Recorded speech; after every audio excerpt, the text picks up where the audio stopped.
Secure your tinfoil hats, buckle down tight, and hold on loosely as we soar over the rocky tops of the La Platas on a Rocky Mountain high.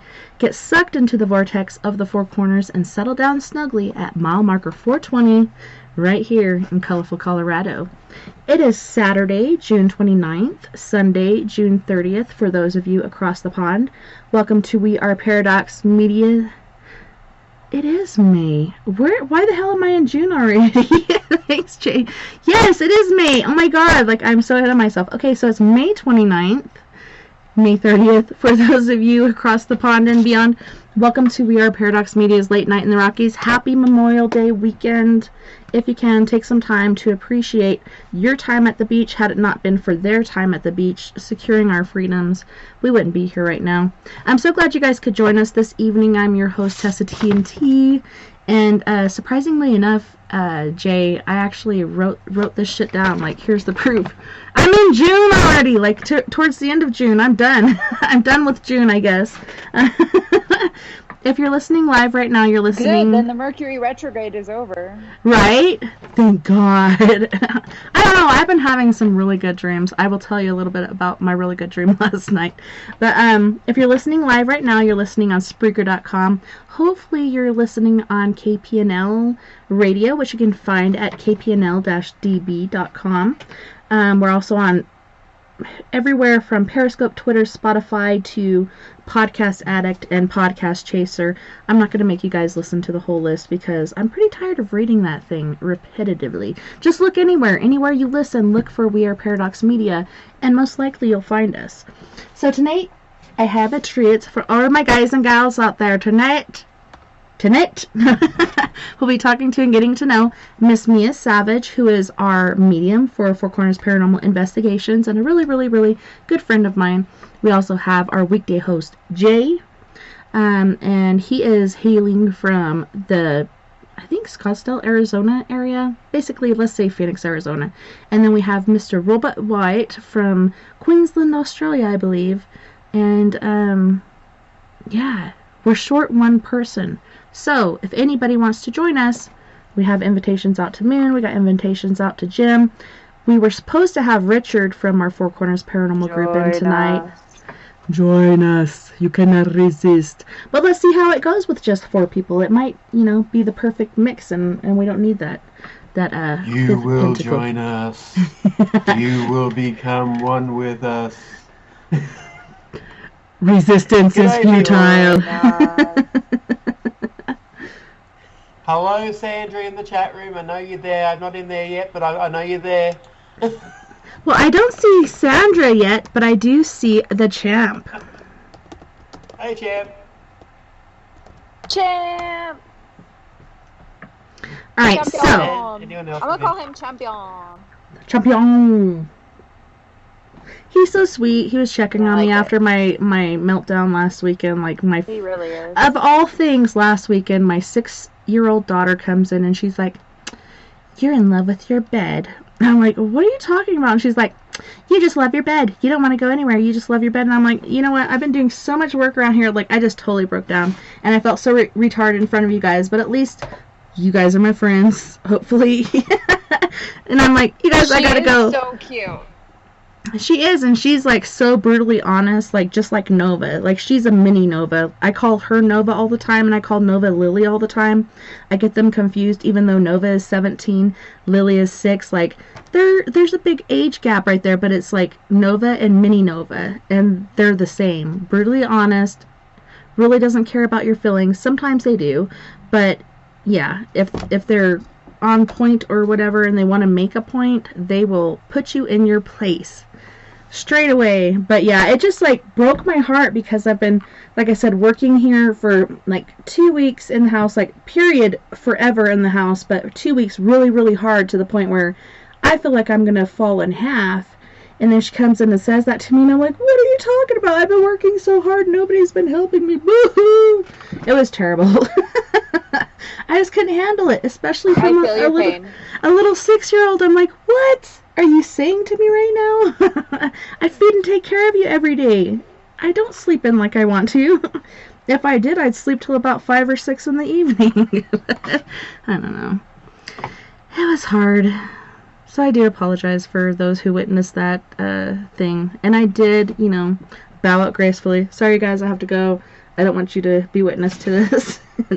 And then I just inflicted my 90s hip-hop music on everybody on Facebook for the rest of the night, because it was my brother's birthday on the 21st, which was the night or two before.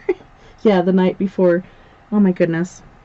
And other bad news, you guys, we don't have Bill Hauser tomorrow night. I guess he's getting Ethernet cable in his neighborhood, so he won't be here tomorrow. Wow, wow. Wow, wow, wow. That's too low for me. Chicka wow, chicka wow, wow, wow, chicka wow. I wish I had one of those like super deep and sultry voices. Like, I try to, because all the songs that I want to sing are sang by men. And so then I try to do it. I'm like, I love this song. And then I actually try to cover that song. And I'm like, but I can't.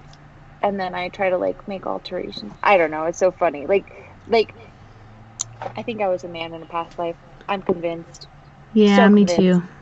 Me too. That's why I'm like, bitches are crazy. I don't even want to hang out with those. Yes. That's why we get along. I love, yes, it is. And I just was having a conversation, maybe on the next show, because my friend Andrea, either way, you have to meet her. Since I am here in Colorado, you have to meet her. You will love her. She's very spiritual. She's got like a generational crazy curse thing going on with her family, and she has crazy amounts of stories about that. I've experienced them firsthand because I've known her for 15 years. How do you feel about tomorrow night? She's like my big sister. I'm free. What? I said we're free tomorrow night if you guys want to jump in. If not, I think we got the 6th coming up, but it's up to you. If you want to do tomorrow night, that's cool. If not, I'm probably going to read lovely stories to our listeners. Otherwise, we have the 6th open, so put that in your book and think it over. I'm going to get her on the show. I think the easiest way is when she's actually here, I can just get her to partake. But either way, I might be able to get her on beforehand. I think she would really enjoy it, and I think you guys would totally just crack up together. She's the best. Whoa. I can't wait. My screen just flaked out. That was really weird. It was like a flash of like a guy's torso and head, like the outline. It just like flashed on my screen and then disappeared. Anyway. What have you been watching? Well, certainly not a guy. I'm sorry. I sorry, they're just not as fun to watch. I mean, as far as, no offense. I love you Who guys. says it was actually a guy? Could have been an alien. Hey, get out of my head, Robert. You're not allowed. Those damn aliens and their motherfucking UFOs. I tell you what, they're problematic. You should have seen Mea on Wednesday, dude. She came and picked me up in her new pimpin' ride, and she looked so gorgeous. I was just like, man, it feels like date night. I feel kind of like on edge now. But it was so cool. We went and we ate. Oh my gosh. We ate dinner, and it was so delicious. And did you see Vern on his bike? He was so jealous, dude. He kept cracking jokes at me, and I'm like, you need to shut your mouth right now. He was sitting there on his bike and just staring at us, and I rolled down the window. He's like, hello. No, I do feel like I have a brand new awesome pimpin' ride. I'm pretty proud of it. I'm also a little terrified with the payments and everything, but fortunately, since it is for work, technically, then it's technically a business expense, and it's not my business insurance. So well, that was a business meeting we had. Yeah. I love you look at my business account, and it's like, oh, there's money in there, and then you look at my personal account, it's like, oh, not so much. I'm like pretend rich. It's great. Okay, so Robert, Jay, like, I don't want to cut you guys off, but I think we really need to talk about what happened the other night. Oh my goodness. What are you talking about? our I UFO think so. experience. It was insane. Okay, so I get there. I put my equipment on the back porch. We go in, say hello to the old man, go in, meet the cute little dog that she's dog sitting. That's why instead of going to the cemetery, we went to her house, which I love because I love all her animals and just the energy there and stuff. And It's we a go ranch, in. so I'm scared to go outside at night. So I was like, Tess, why don't we do it here? Because I never, and it's just not fun really investigating on your own. And, I have enough stuff that just comes in that isn't connected to the property. I thought with her equipment, we would pick up some things because I get like a lot of tracers of entities and things, and especially animals, natives, that type of energy that just kind of comes in and out all over the property. But I'm not I've never investigated it on my own because there's just a lot of stuff and it's really dark and it's so much more fun with another person and or investigator. Well, we pulled in. Okay, so we ate, and it was a And it's a really full good dinner. moon, mind you. Yeah, it's the full moon. It's on Wednesday night when the full moon is supposed to be, and it was cloudy, so we didn't really see it except for off and on till the very end. Then it was like, whoa! We're like, okay, we're over it. We tapped out already. But so we go to the barn, and there was a creepy ass song playing when we pulled in, and we're both just sitting there like, what the hell is going on right now? And she's like, I don't even know where the light's on. These And I've friggin' worked. cowboys. Yeah, I've worked in. They leave the music on and they put the stereo like, I don't know, 12 feet up so nobody can touch it, and they left it on. And I'm like, how do you turn this off? I don't think that has a remote. It's just like an old It has stereo to, from because like who could push it unless they early have like a special 2000s. stick? That's what we should have looked for, is a special pokey stick. It didn't used to be up there. I don't know how it got up there. I think I probably turned it off or someone turned it off. And then our hired man, because he does crazy stuff, and he's like 80 years old, but he's like such a freaking badass I can't even explain. I hope I'm like that when I'm 80. Me Anyway, too, if I'm still 80 when I'm alive. well, he gets a good life though. Because I mean, we don't pay him hardly anything, but he gets like, he stays in the guest house. Hell But he yeah. works. He actually is the boss. I don't know if you've seen those old like ranchy shows where like they have a hired man, and he like is they're always the boss regardless of who owns the property. Like, they're the dictators of the property. And so I'm positive he somehow got that stereo up there with a giant ladder that's nowhere to be seen, Or he and probably left did it his on like ninja 24/7. moves up off the floor onto that, and up off the counter onto the other platform. He Put the can radio do up there. ninja moves. Yep. He's 82, and I'm he can telling do you. freaking 81, 82. He can. Yeah. Mm-hmm. I can see it in my head right now. That Sorry. means it's true. Go ahead, Tess. I said I could see it in my head right now. That means it's true. No, but it's way up here on this shelf, so there's got to be a remote, or there's got to be some sort of pokey stick that they use to control it. But we pull in, and it's this creepy old country song. I can't even remember what it was. Wasn't Walking After Midnight, but it was pretty close. Pretty damn close. And so we're walking around, and I'm holding something and looking at it and not even looking where I'm going, and I kick over this bucket of water onto the only carpet in the whole place. And then we decide to leave there and walk around. Why was it there? I don't even know. I even looked for like a leak spot or something. Yeah, I looked for a leak spot or something. I didn't find it, and we were smelling it to see what it was. Luckily, it wasn't pee or something. But it was gasoline. I'm like, what the fuck is this in this picture right here? I'm sorry I wasn't looking where I was going, but I was like looking at this. Oh my goodness. Anywho, so we end up going out into the field and going through gates, one which I almost killed Mea with when we're pulling on it. It's like boing. Then we go out into this field and we hear different random noises, and then she's like, oh my god, I just heard a growl.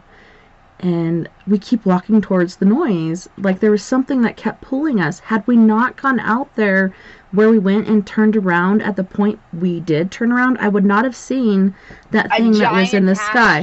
There's nothing, no lights, no reason to even be there. I don't even go there during the daytime because there's like nothing there. It's just a big field of grass and a couple of very small trees on a hill, like just wide open. But it's just like not a normal place I would go, but we were both drawn there because I think it's because it was towards the moon. Because the moon, and we wanted to We kind were of get being out and sucked open, towards the and it was moon. just beautiful. We're like, come out Yes. wherever you are. We see you back there hiding. But yeah, there's trees here and Our inner there. werewolves. Yeah. Ow! Robert said, you heard it here first. Tessa kicked the bucket. Yes, I kicked the bucket, aka pitcher. Yes. But right as soon as we turned around, I was like, what the fuck is that? What is that? And Mia's like looking down at her radio thing, and she looks up and she's like, what? And it started off like right above the horizon, and if you look close enough, you could see the hills of the horizon. Then you see the night sky, and you see these different stars in there, and it looks like two lights together a planet. At first. That was either Venus or it was Mars or one of the close planets. I don't know. I'm terrible with that. Yeah, and right next to it was the smaller portion, a smaller version of this UFO, and it looked like two little lights together as far as what my cell phone could focus on. I wish I had my my Nikon, with me, because I could have gotten clearer pictures, but it's like, luckily I wasn't doing a Facebook Live, or I couldn't have gotten any pictures at all, but I got it from the point that I saw it right there by that star, and it got bigger and bigger, and me is like, oh my god, it's coming right towards us. And I was like, are you fucking serious? Because I can't see that good at night, so I could see it's getting bigger, but it's really coming towards us. And she's like, yes. And then it goes behind the clouds, and they're not thick. It reminds me of like the foam on top of seawater or whatever. It's like we're underneath water. There's these little patches of foam in the water, so you're looking through the gaps and everything, trying to see where this thing is going, and all of a sudden it disappears. I'm just waiting for the beam of light to come down and suck us up into this giant freaking UFO. We yelled at it. I stuck my thumb up and I was like, take me with you. Flashing my flashlight. Ready. I will not. I won't be a slave, but I will certainly earn my keep if you just take me. Like, I just need to hitch a ride to wherever the heck I'm from. Like, take me. It was funny. We were yelling, and this is the weird part too. We got these pictures which were as clear as we can possibly get with our phones. Mm-hmm. But we both tried to video it, the movement of it, because if you look at that picture, I mean, there's so many, you could easily skeptically say that, okay, that's like a trail from a plane. But no, the whole thing was moving. And it was lit up, it changed colors, it looked almost metallic for a while. It was like kind of like a cigar shape. Which there are lots of pictures of the same thing, and there's no way it was a balloon. We live by an airport, so I know the flight paths too. Like, they go in at the point where this thing is going out. They go in at that point, not out, and this thing just rose up like. They also flash at the place where it would have been. They also flash their lights at night in that location, whether they're landing or whether they're taking off. You can always. And then you can see the airport lights light up too, and they'll light up the skies above. Like whatever, like the airport lights will turn on when something is coming in. Was not a meteor, was not an asteroid, nothing like that. This thing was a strip of light. It literally came in our direction, and then the clouds opened up too, like wide. So it would have passed right through in the way that it was going, and it was gone. It was just completely gone, and it was moving faster no sound, than a plane. No nothing. Yeah, it was moving so fast. I'm like, could you see the rate of speed of this thing? Like a plane, it would take forever to get here. At least like 5 to 10 minutes to get to this point. But it's just like, man, it started off small, then got closer and closer. That's when you said it's moving towards us. And that's when I got scared. I'm like, are you fucking serious? Like, I just felt in my heart like, we're about to get abducted right now. Like, this shit is getting real. I got so excited. Yeah, well, I was scared because, like, the closest I've been to one was 20 feet away, and it was one of those little orb ones. Well, this one was, like, 3 by 4 or whatnot. It was 3 or 4 feet in circumference or whatnot. But this was much bigger. And I have seen bigger motherships, so I think this one might have been a carrier, like some sort of carrier or whatnot. But it was so big. I didn't get a bad vibe, though. I'm not going to say, okay, like, you kind of totally, like, enlightened me right there because... I mean, you're right that would be really scary, and that does happen, and it's a rural area too. Like, what would have happened if we would have gotten abducted? But at the same time, I've had positive and negative experiences, so I'm like, let's gamble. Like, I could just see your they could be husband nice. They could laying there in the be chair nice. like, it's motherfucking Thelma and Louise. I guess I'll see him or I won't again. Probably think we just ran off or something. If we disappeared. Right? And it's funny how, like, we when would people... totally be like Thelma. Thelma and So Louise. funny. I can see the news. Suspected lesbian lovers disappeared. We'd be on those friggin' Dateline. Vanish without a trace. Both Vern and your old man are, like, hugging each other. We knew it was just a matter of time. No. It was crazy, though. Like, I don't know. Once it disappeared, that's when it really scared me. Because I couldn't see it anymore. And I was like, is this beam of light just going to all of a sudden come down and get us? And I shared this picture with Richard, who is a member of our team. He's been so hardcore busy helping the homeless community around here and doing so many different ventures. Like, I'm so proud of him. He's such a good human being, but his car broke down and it's Memorial Day weekend, so he's trying to be a good dad and spend time with his family, so he couldn't come out. But he's like, so you're saying you think that streak of light in the sky is a UFO? And I'm like, yes, but it wasn't a streak of light. Like a streak of light, you know, when you see a meteor come through or whatever. Solid. It's so fast and it does leave a streak, but this was not that. This was just a line of light. At the same time. Yeah, and it did change colors. Vertically at the same time. At first it was like an aqua blue and like kind of a greenish and some white color going on, and then it turned into more of a blue and purplish and whatever other colors going on in there. The more you zoom in on these, and you can look on We Are Paradox Media or Four Corners Paranormal on Facebook and see these pictures, but if you zoom in on them, that's when you get the true details of what's going on. And some people might think it's the Starlink or whatever that Elon Musk has put up there, the whole satellite thing, but I've seen that it's not, because they go in a line and they follow each other over the earth, and it's a steady pace. Just like this one, this was not fast or whatever until it went away, but otherwise it was coming towards us, and it was not spaced out, 25 to whatever lights. This was a whole, like, rim of lights. I said I was going to share it in the chat, so that's probably what Sleepy and Robert are looking for. But that was mind-blowing, and I felt like it totally threw the rest of the night off, because we're just, like, still trying to comprehend what the hell just happened. It was just, to me, mind-blowing, and still today, so mind-blowing. Like, I cannot fathom what happened that night. Like, oh my gosh, it was amazing.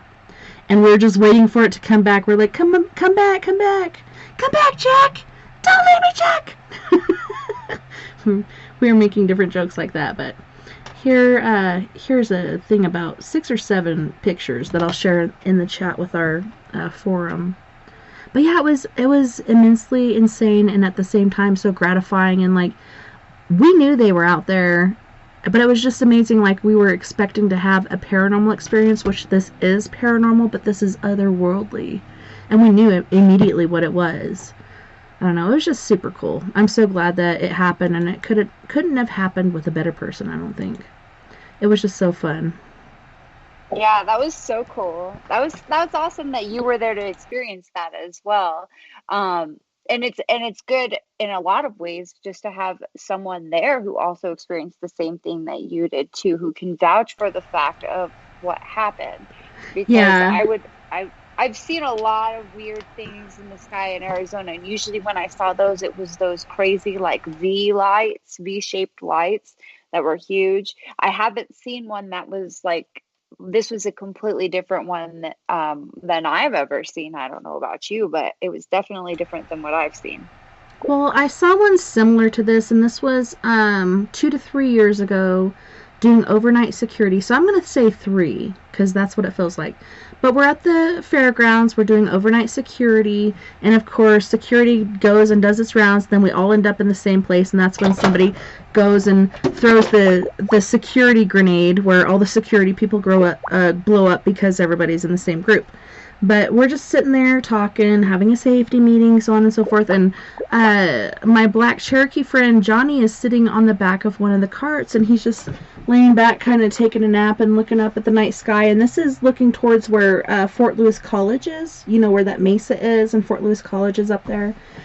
And all of a sudden, he said the same thing I did. what the fuck is that? And so I turn around and I look, and then everybody else turns around and looks, and I swear to God, it was lights, and they were going like this in a ring, and this was either much bigger or much closer than what we saw, Mia. And so the lights are going around like this, so it's going in this direction. I don't know why they're always to the side. So it's to the side like this, then it shifts over to the side like this, and to the side like this. And you know what really blew my mind? It went into like a U shape. U shape like this, and then back this way, then a U shape. And I was like, what the hell is it doing? And we're all looking at it, and I'm like, you know what? We're staring at this, and somebody's going to walk up behind us at any minute. Right as I said that, somebody walked up behind us, and they're like, hey, could you tell me where so-and-so or what the fuck or whatever this is? And we're like, no, not really. And I'm like, keep your eyes open. He's not alone, and he wasn't. He had 2 other people with him, but they were hiding behind other tents in the security area. But then Brian Zahn decides to follow these teenage boys off into the abyss over towards the rec center, and we're like, what the hell is wrong with that guy? I think he's had a few too many drinks tonight.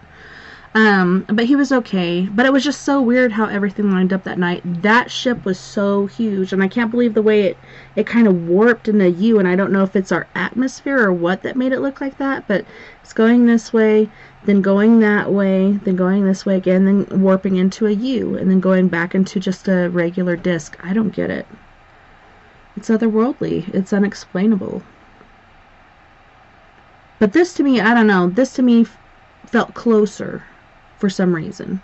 Even though that one appeared bigger, this one felt closer.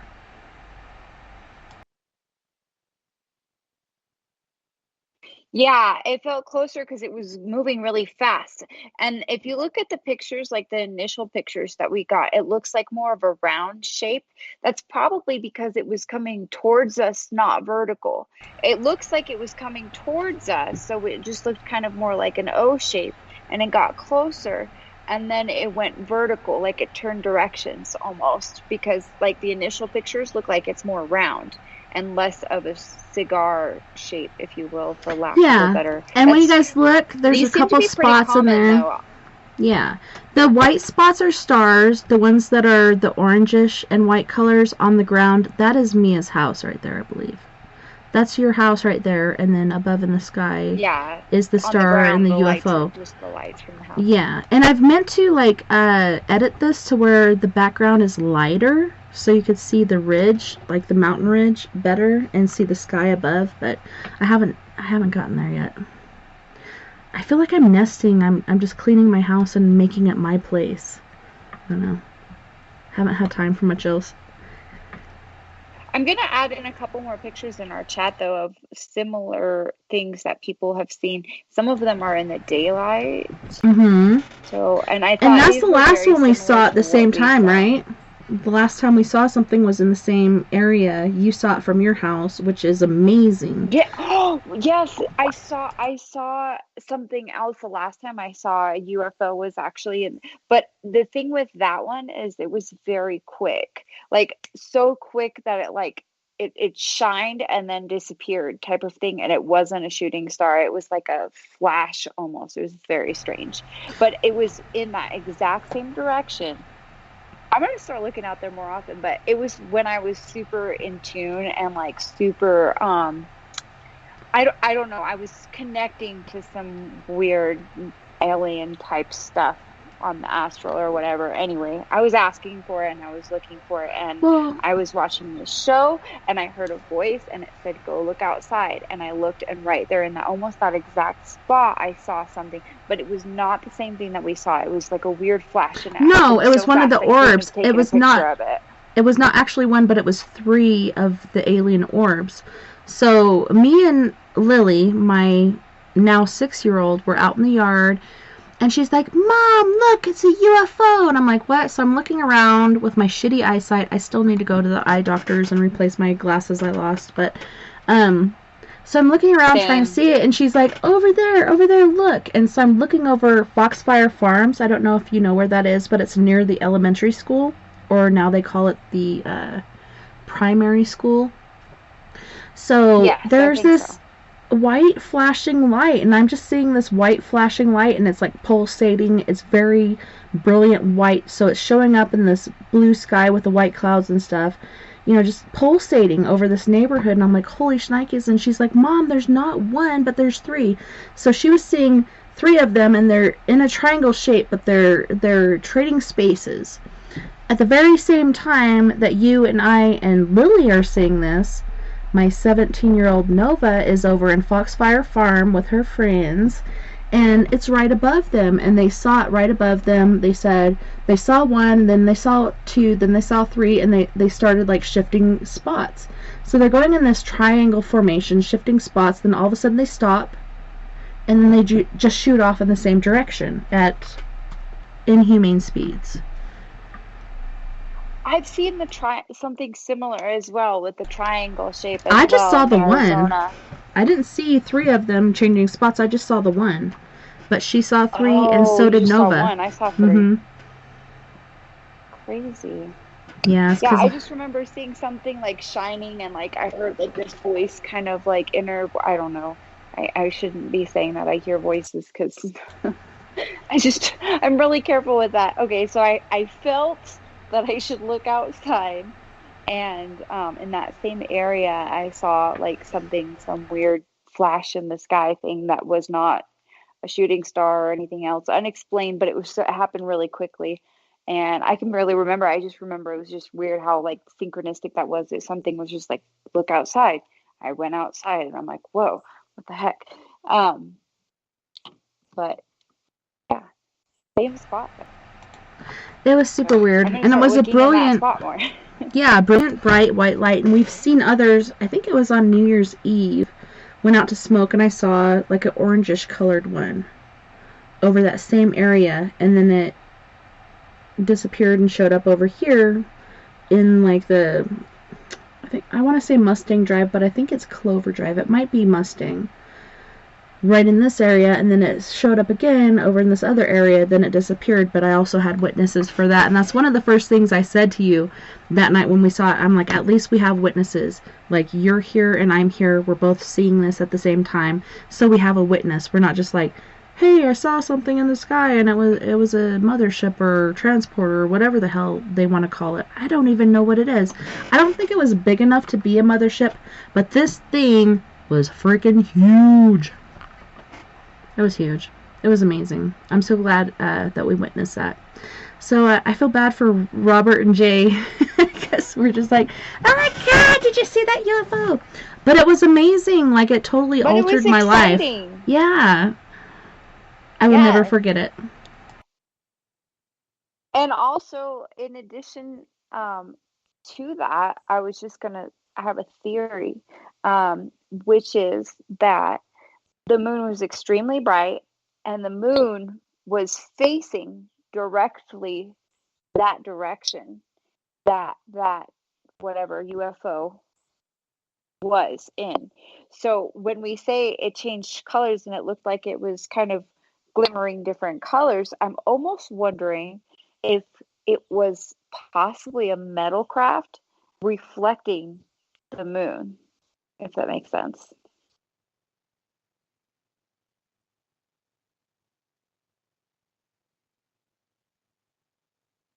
Okay, one of my favorite ones is what I call the conference in the sky, and it's a circle of lights, red, blue, green, yellow, orange, red, and white.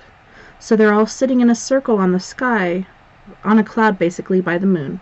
Then there's these formations in the sky after that, but they use these different colors for different reasons. People say that red is bad, or this is bad, or that. Like, it depends on, I guess, people's different perspectives and what has happened when they've seen them. But I don't think that it's any leap of imagination or faith or whatnot to imagine these lights like kind of going around it, or being in line and then off shooting where they need to.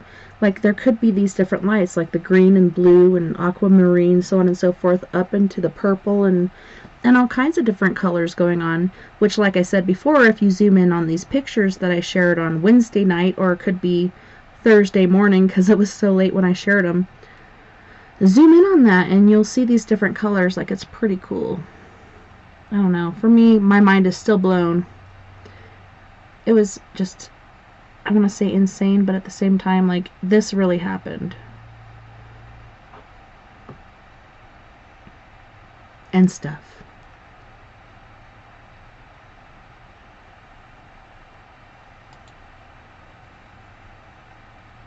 Sleepy or Robert, have you guys had anything going on in your neck of the woods as far as UFOs, or what do they call them, UAPs now? No. No, not that I know of. Nothing flying the formaldehyde skies. Formaldehyde. They've been spraying chemtrails like crazy here in Phoenix, like 2 days in a row. Like, Memorial Day weekend's coming, boys. It's Monday and Tuesday. We're going to spray heavily. And that's exactly what they did. I counted 12 chemtrails in the sky, just over Phoenix, Scottsdale, the whole valley. So those boys were busy, but they seem to be taking the weekend off. So I guess those guys even have to barbecue. Right. What about you, Robert? That's about it. Chemtrails in the skies. You see my videos, I hope, that I post. Yeah. I've seen those, and I've been in Phoenix, too, like, staying at my mom and sister's house. Like, what the hell is going on? It's really pretty at sunset time, but still, like, jet trails are put out, then they dissipate as they go along. Like, they don't just stay there like these chemtrails do. And people have an issue with telling the difference between the two, I think. Well, it's funny that they used to be a conspiracy theory. Now they're just common knowledge, pretty much. Well, that kind of brings me to something that I read this week. Okay, so the Supreme Court interviewed Dr. Fauci, Mr. Fauci, crazy Gauci. But anyways, they're like, how could you be telling everybody that this is a natural occurrence when in fact this was caused by a medical facility, aka the lab in Wuhan? And this is not the first time this has happened, and that a human error has caused an outbreak. How could you just say this is a natural happening? Well, 99 out of whatever percent time, the influenza, so on and so forth, is a natural happening. So how could I say anything else? Well, this article that just came out said that in December of 2019, before the whole outbreak thing even happened, one of the lab workers' wives died from COVID-19. So that just kind of, to me, proves the point. Yeah, I read that article earlier today. Oh, here's something. Let me just, since we're on the subject. He's got a whole sheet. They're coming. Yeah. They're coming to take you away. This, apparently, the author of this article wrote an article for Natural News the other day. So after writing this article, he goes into state. He says, I published an article calling for Nuremberg-style prosecutions of vaccine researchers who use human children for medical experiments. So he goes on to say, I've received several phone calls, this, that, and the other thing. Well, one of the calls that he got said, the caller says, let's see, he warned me that this is exactly the kind of article the deep state is hoping to see published because they are planning to carry. Now, the reason why I'm saying this is you heard it here first, folks. So let's just see if this actually is true, if this guy's source is real. Because this is like the kind of stuff that I read, and I'll sit back and watch and see if it happens, and if it does, and I'm like, up there was the source. So this could be like a little nugget of, truth here. Yes. This guy who contacted the author of the article could be blowing smoke. But let's put it in our gray basket. So he says, Deep State is hoping to see published because they are planning to carry out a false flag violent attack to blame anti-vaxxers and gun owners. He urged me to take down the article and podcast immediately, which I was actually already in the process of doing because of previous phone calls and previous conversations with other people that I won't get into. Importantly, explain more. Granted, I don't know this person, so I can't say for sure whether he was a white hat or a black hat pretending to be a white hat, but I'll share with you what he said, and you can make up your own mind. First, he said that the false flag operation is perhaps just weeks away. He explained that the ATF, with Chipman to be in charge, will be ready to move against AR-15 rifles, and they need a big event to achieve that. At the same time, the vaccine industry is desperate to find a way to criminalize and shut down all anti-vaxxer content online, since banning it on Facebook, Twitter, and YouTube still hasn't been as effective as they hoped. So they figure they can kill two birds with one stone and stage a violent false flag attack of some type that will depict anti-vaxxers as violent gun owners pursuing murder and mayhem. With the obedient media ready to push whatever narrative they're handed, the story can be told with tremendous effectiveness. If you don't think they'll try this, you have no clue how desperate they are to reach their milestone of 70% vaccine uptake by U.S. adults. That was explained to me as the other key point. The world leaders are being ordered to achieve vaccine milestones in their countries, and that these milestones must be achieved by any means necessary. I mean, look at the incentives people are throwing up. $100 We got a lottery. iPhone. The lottery, the chick who won $1 million. Free scholarships. I mean, this reads like science fiction. I think we slipped into blow my ears, the policeman said. Now, if anybody wants to find this article, it's a 5-page article. It's called Exclusive Deep State Planning False Flag Attack in Order to Blame Anti-Vaxxers and Gun Owners. You can find it on rense.com, rense.com, and there's a link.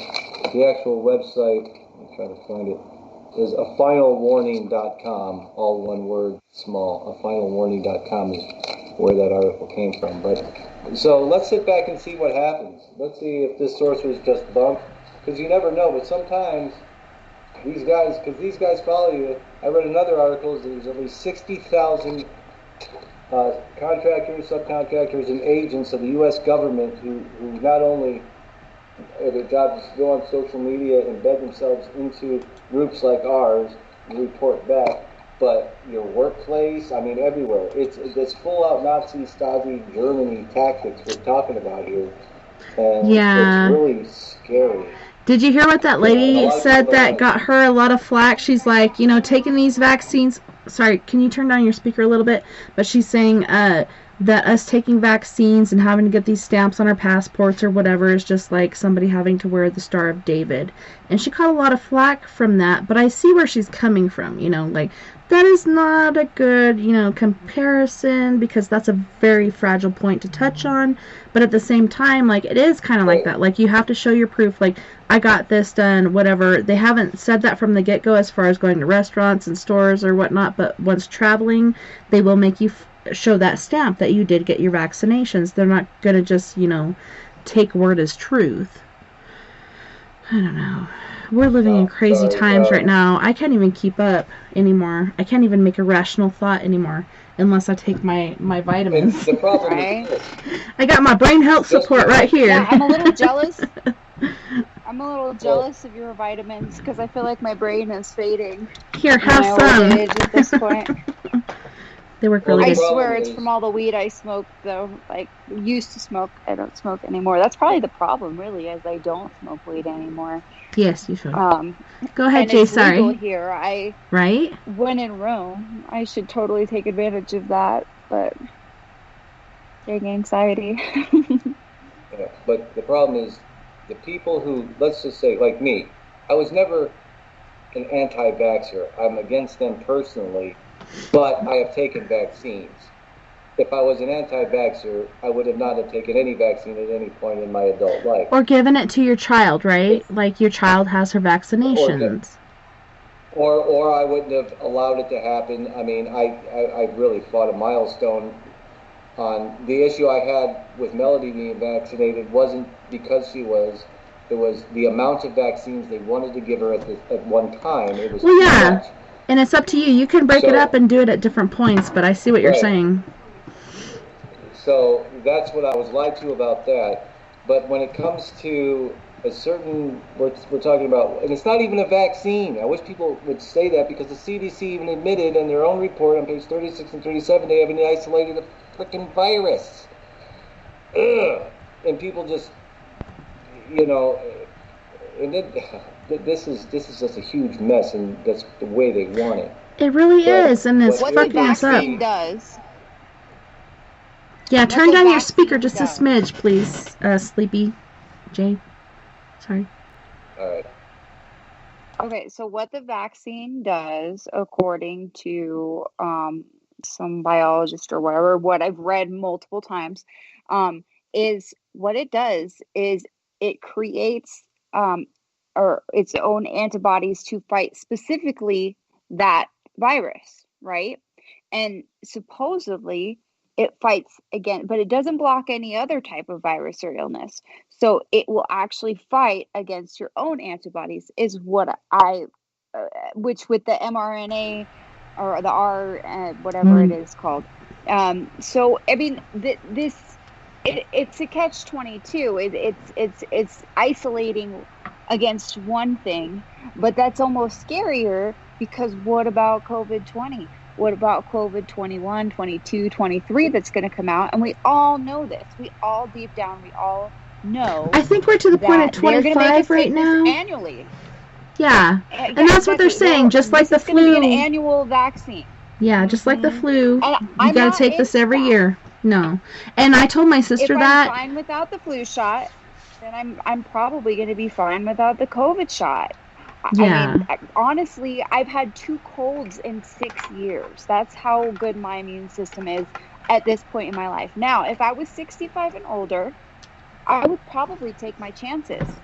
But if I'm 12 years old and we don't know the long-term effects of this, and then later on, you know, I'm 22 years old and I have some sort of like autoimmune deficiency, or my body's not fighting properly, or who knows what can happen long term. I feel like if it ain't broke, don't fix it. And if your immune system is good and your intuition is good and you take proper precautions just in general, then I think it's okay. I think you'll be okay. But I'm not going to tell you, like, it's your body, your choice. It also comes down to this. I saw Dan Schneider talking about this, a really cool video of him. And he basically says, he's like, it's your body, your choice. Like, you should be able to decide for you and your children what you want to do. And you shouldn't be restricted to this, to getting something it's like abortion or anything else, right? It's your body. Forcing it's you your to do choice. something. It's free agency, free will. Given to us by God, Yes. should be given to us by our government. Luckily, we live in a government so far that has been like that, but things have been chopping down. Rights. Human rights. This is becoming a human rights issue. And I hate when they try to bring politics into religion and into human rights and all of these other things. These are just like we are regressing in some ways. That's what I said. I've been saying that for a while. So far, yeah, now we're back we regressed like 30, 40 years. Yeah, it's ridiculous. What if this is evolution? We progress and progress and progress, and then we just start regressing back, and then that's like the downfall of humanity. We just keep doing it over Nuclear and over bomb, and over. the That's end. Weird dimensional it's happened many times. It will happen again. Robert was trying to say something. Robert, I see it in the chat, but did you want to say that on the air? Which bit, about the moon or the virus? The cancer, the cancer, diabetes. Yeah, something that I just read just recently was saying about how they've had, 100 years to try and fix cancer and about 40 years for diabetes, and they have this spring up and suddenly they have a cure within a year. Yeah, don't think so. They haven't already repaired, in my opinion. All along, they've had it. And then the guy that supposedly cured AIDS and he wound up dead, and the other guy that supposedly cured Alzheimer's supposedly already has had a cure. Then there's a new one coming out. The guy that came up with the cure was mysteriously died, and now they're going to come out with a cure that it can be owned by the proper people. The other thing is the Bill Gates Foundation supposedly funded like $23 million to that Wuhan lab. Now go figure, you're going to make the virus and then you're going to make the vaccine. Does that make sense? Well, okay, so let's talk about making sense. 3 years ago, Mia, 3 years ago, Bill Gates came out and he's like, you guys, there's going to be this vicious virus come out. This is man-made. This was planned. There's going to be an antivirus. Don't take it because it does this and this and that and that. Like, it's going to cut down the world population. Anti-vax. And then, as soon as he owned these different labs and he owned the whole, like, blueprints for the vaccine, now he's like, you guys need to take this. Like, and he won't even give it to other labs. Like, there's other labs, like, give it to us. Then we can make what other countries need, like India and all these places that are suffering right now. And he's like, nope, that's okay. We can do it. We make millions of vaccines per day, so we got this handled. It's so ridiculous to me. And then there's Johnson & Johnson, where they're telling everyone to stay in quarantine, and they're using up sanitizer, hand soap, and paper towels, and then they must magically pop up with a vaccine. I mean, come on. Like, seriously? Like, it's yeah, just don't like, take that one. I feel like it's just a war. It's a war amongst the we'll say the 0.3% of the population, kind of. I don't know if they're all on the same side or if they're having. I feel like Elon Musk and kind of some of them. There's some of them that are going to head, and we're just the little pawns in their little war against each other and against their bank accounts. And it started way before these guys. Sociopaths of the world. You know, with the rulers of the world before them. Now there's more of them. You know, they're kind of breaking off like spawns, but not as much as these lower level peeps like you and I. High five. But anywho's, we gotta go to our first musical break. If you guys don't like reggae like our friend Robert here, this break is going to be 14 minutes and 24 seconds long. We have King Cinnamon with Ale Imo Ederella. He is from Nigeria, Africa. We also have Hosni Bronx, who is from originally Jamaica, but he also hails from the Bronx of New York, and he's going to be singing Dance as a Lion. King Cinnamon again with Fantastique, and then Hosni Bronx again with Free Child. You guys don't go anywhere. We'll be right back after this musical break.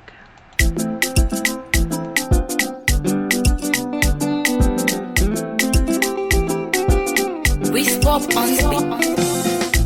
Can you get a chineke makwana limo bundenje mono? Can you get on your imakwana limo bundenje mono? Alimo, Alime Kerelo, Alimo, Alime Kerelo, Alimo State, Alime Kerelo, Alimo, Alime Kerelo, Alimo State, Alime Kerelo, Alimo, Alime Kerelo, Democracy Kerelo, Ndime Kerelo, Alimo, Alime Kerelo, Alimo, Alime Kerelo, Alimo State, Alime Kerelo, Alimo, Alime Kerelo. Democracy Meriela, Ndime Meriela, Elegama, making head ya. Ebere Marama, Ovana Marama, Yes Lady Marama, Her Excellency, Emeka Idio Hama, Emeka Idio Hama, Omenka Unanya Idio Hama, Omenka Unanya Wa, Emeka, Neki Modima, Emeka. Modimao, Emeka puta no boy. Oh yeah. Umu wa wulenu. Emeka puta no boy. Woko madima. Umu we me wempoto. Emeka Meki modimao. Emeka Meki modimao. Ndem jejembao. Mwan jejembao. Ndem jemano. Deputy Governor Imo State Chilike. Gerard Ronna Karaka, Woko Madima, Porabo, Deputy Governor, Deregima, Alukuta Deregima, Alimo State Deregima, Ala Nigeria Maragima, Onye Jemono, Stanley Wamuche Karaka, Stanley Onye Babamba, President Good Life Foundation, Shirike, President General, Senate Group of Companies, President General.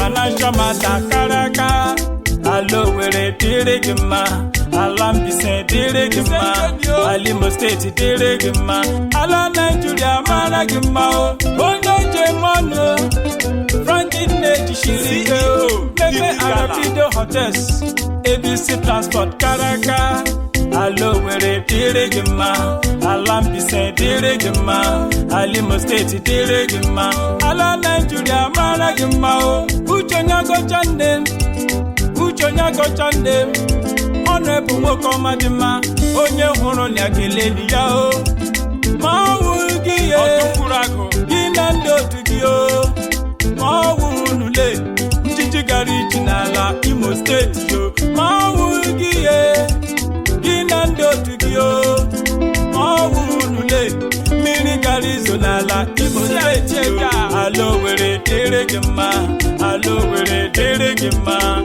Alimo State dere gima, Ala Nigeria mara gima, the German, Orange Drugs Limited, Jisa Anthony Ifani Chukun to be Sesena Ishirike, Ikenga di Chele, pride of his people, most outstanding one, Okoma Marama, Iborabo, Alo were dere gima, Alija to dere gima, Alimo State dere gima, Ala Nigeria mara gima, Honorable Jobagu Shirike, Honorable Bina Shirike, Jere Labosa Shirike, Tochukwa Kereke Shirike, Okahu Be Shirike, Injina Benina Shirike, Onyamana Construction, Woko Madema Ikaraka, Onya Shiwole Heborani, Dejemu Imarama, Woko Mande Jembo, Woko Madema Ikaraka, Wiz Popule, Ibo Felamo, Onyamana Pito, Akana Kompa, Ikaraka, Eziwa Mama, Mr. Ludwiriwa, Woko Meje Jemba, CEO Elizabeth Ventures, Ikaraka, Democracy Merielo, Ndime Merielo.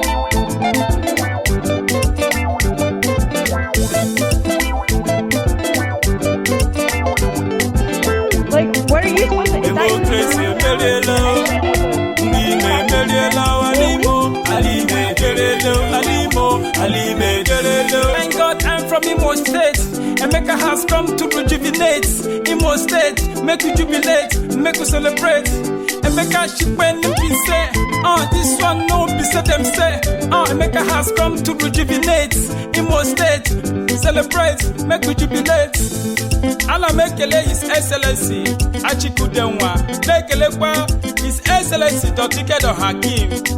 Yemaka Right Honorable BDK, Nekelekwa Right Honorable Jones Oyereri, Ala Mekele Senator Onyebuchi Mr. Empowerment, Nekelekwa Right Honorable Emeka Chinedu, Umo Mimo Lowali Bamesiana Alima de Lama.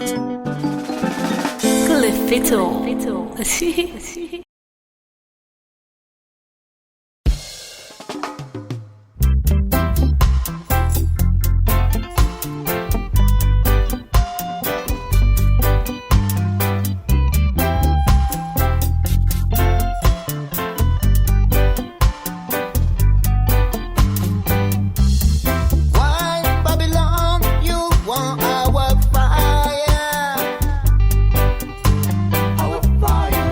Why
can chant the word people in love. People in love. People in love. People in love. Yeah. Humanity want to protect humanity. We have to save people from poverty. We don't want your frustration. We don't want your ambush Babylon.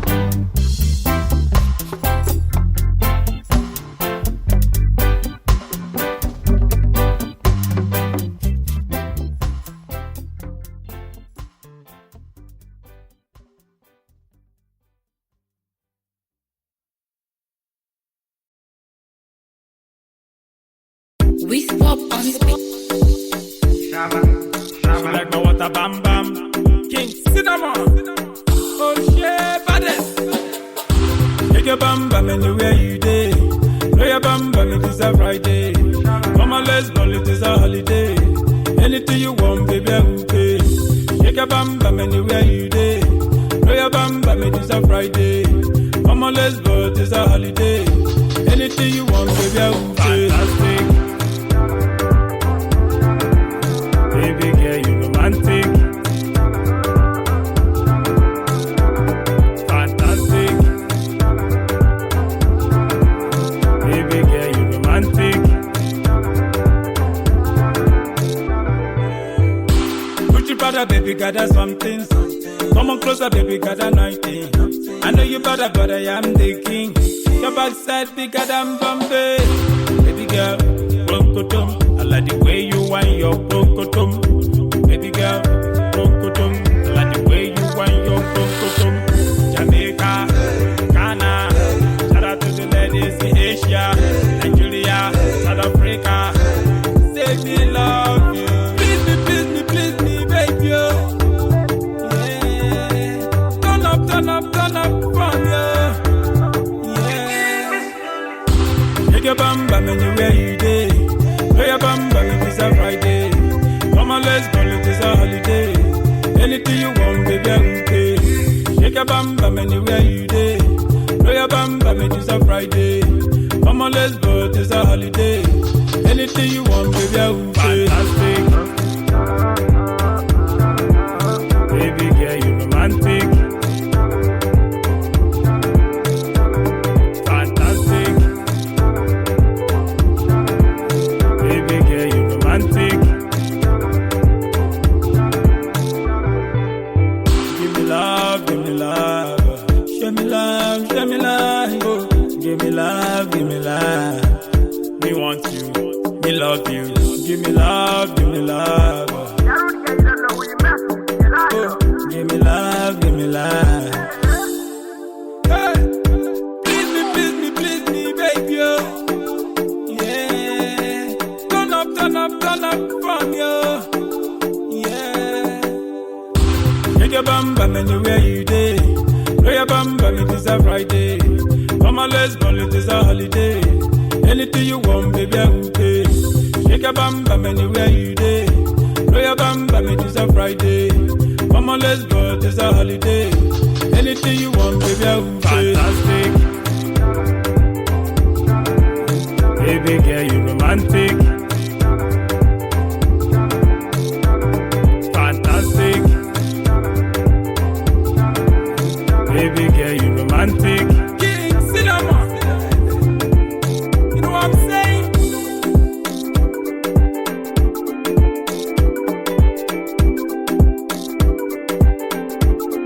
We swap on the mix. Lift it all.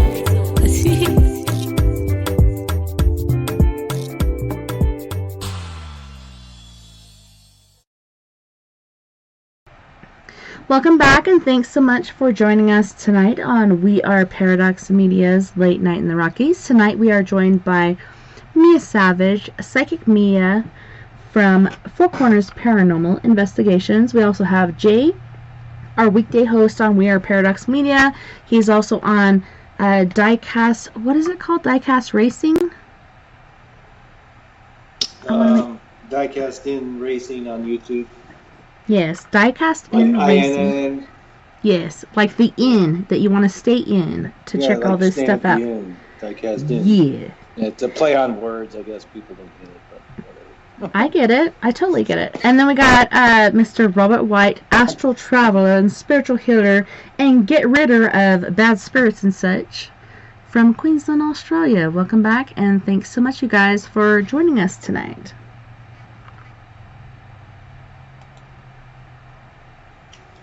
What is that? Welcome. Fuck off spray. I need some of that. Where do I get it? That'll go great with me. You touch What does it say underneath? I will order that right away. Yeah. We all need a little bit of FU There's spray. a place down here called In Spirits. Well, it It's says on- fuck off it's on spray. there. Could you hold it up again to see what the rest of it says? Okay. Fuck off spray. I'll be there tomorrow. Yes. Okay. Cut through that shit energy. Black tourmaline? Sage, peppermint, black tourmaline. Hell yeah. You guys need this in your life. Okay, so we're oh my gosh, that is awesome. Where can people order this? That's I'm amazeballs. not sure if they're actually sending overseas yet, but it's a company called Spells and Spirits here in Australia. Very It's nice. down in New South Wales. It cost me $18 for that one, Australian, and then another $10 to get it delivered. So about $28. So worth it though. Like And you that's have the lasted tourmaline in so there. far for the last month and a half. I've had it, and I've only used that much of the out of it so far. Yeah. Heck yeah, and have you sprayed a lot, or how do you think the outcome is? Like you've sprayed a lot and there's still that much left, or what did you spray out? I sprayed it so far.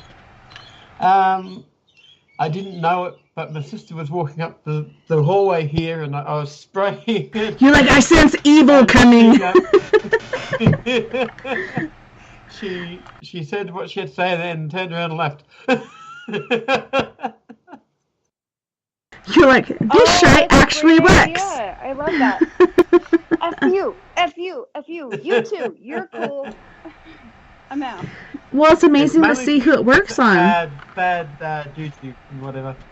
Like anything that you don't want in the house, you spray it around. It's like sage, but it's in the mist form.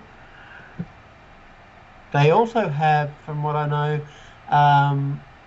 money fucking loves me, which is supposed to draw in money to you. It's got a different stain in it and different chemicals, but yeah, it's a different one as well. They've got a range of them, different ranges. That's So anyone out awesome. there looking, I'll put the name into the chat. I won't put the URL because it won't work, I don't think. But look up Spells and Spirits. That's it's down here in Australia, as I said. So That is they so might cool. start doing overseas mailing outs if you ask them for it, I think.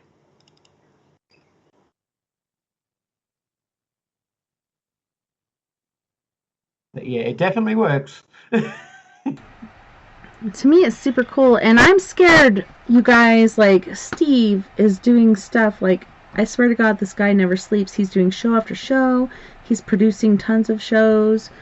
He didn't do our video tonight. He hasn't done our live feed, I don't think, on KPNL. And I asked Anne if she'd heard from him, and I haven't heard from her yet. So, you guys keep some positive thoughts and prayers out there with him. Hopefully he's okay. But yeah, that is so cool that they have that going on. If they could go worldwide, like, you can even do, like, one of their first advertisements for them, say, like, I sprayed this, and then my evil sister came over, and she said what she had to say, and she went away instead of sticking around and stealing shit, you know, or whatever she does when she generally comes around. Mm-hmm. And I keep forgetting that That's Jay has a genius sister. marketing. Isn't it? Really? It's like, of all evils, I mean, your like, sibling. I won't steal it. I'd rather promote it because there's no way that I would follow through and copy something that someone else did. But it is kind of genius. And they should kind of maybe patent that if they didn't take it from another. See, it's always hard to tell, though. They may have taken it. There's so many smaller shops and online shops nowadays.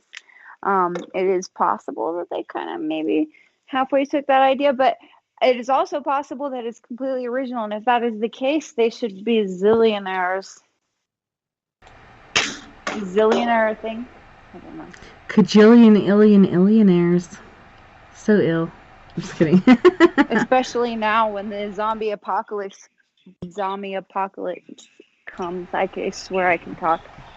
And just spray everyone that has that, it can just like spray them and they'll be like, go away. And it's crazy, you guys, because like you might be like, man, Mia's really rapping on the drinks tonight. Like Mia doesn't really drink. Like we did a spritzer each the other night and she didn't even drink her whole thing. She just left it there and I'm like, chugged mine before I went out to the barn. But I don't know.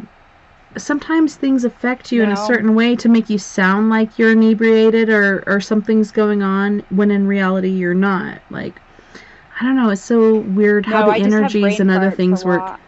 Yes. And then I sent you that picture of this this supplement I take every weekend.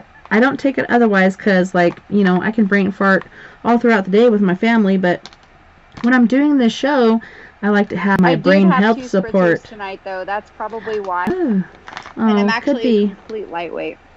I'm a complete lightweight because I don't hardly drink anything. And it sounds weird, but it was really good. Like when I was in Italy, because you drink just a little bit every night, and then your tolerance kind of goes up, so it doesn't. But I'm like 100 pounds, so like I drink 2 of those spritzers, and I'm already like kind of buzzed, but it wears off really quickly.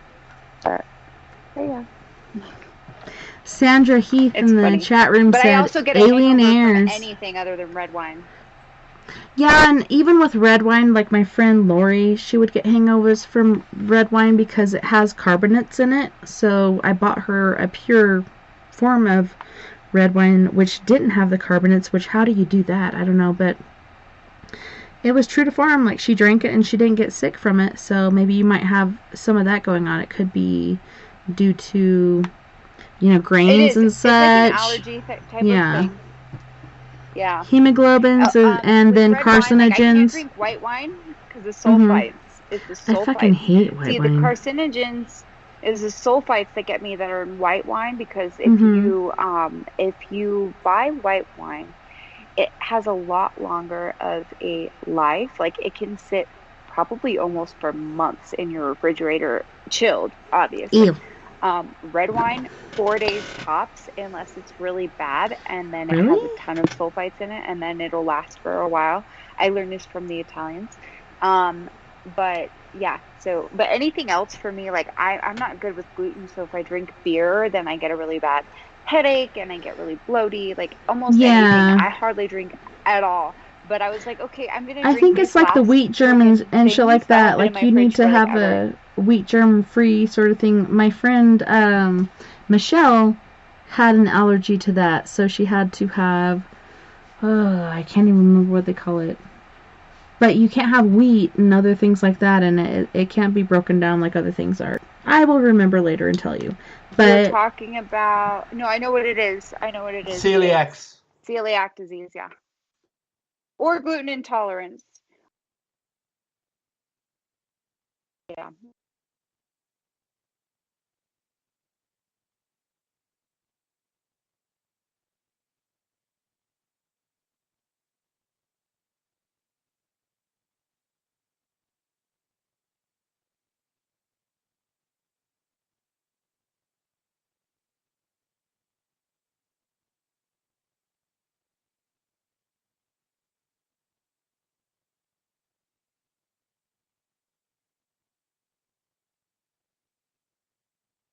I like Bacopa and 5-HTP are really good, but I with my ADD, I cannot remember to take anything frequently, if that makes sense.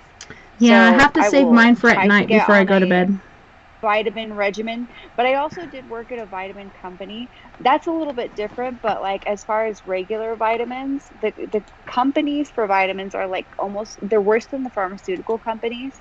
Because most vitamins are not absorbed into your body Your body, Mhm. that's why when you pee different colors when you're taking vitamins sometimes. That's it's why dogs literally eat their you own just peeing poop. them out. There you That's why, go. yeah, Well, it's that's why also dogs because, eat poop. because there's probably a lot of vitamins in there, Yeah, honestly. they're like, hey, there's They just vitamins in there remove it that as we didn't waste. even suck in, so I'm gonna eat that shit and absorb it. I'm like, ew, grass, you can't kiss me anymore because you're disgusting. Forever's like, I'm so glad I'm dealing with birds I hear over coyotes. here. I hear coyotes outside. We heard that the other night for a little bit. It was creepy. Oh, never mind, they're children. What the fuck? That's even scarier. What the fuck are you Same talking thing, about? isn't it? We have children in the other house next door on the property.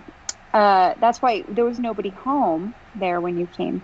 But they went to Arizona, and so it's two brothers, and they each have one kid.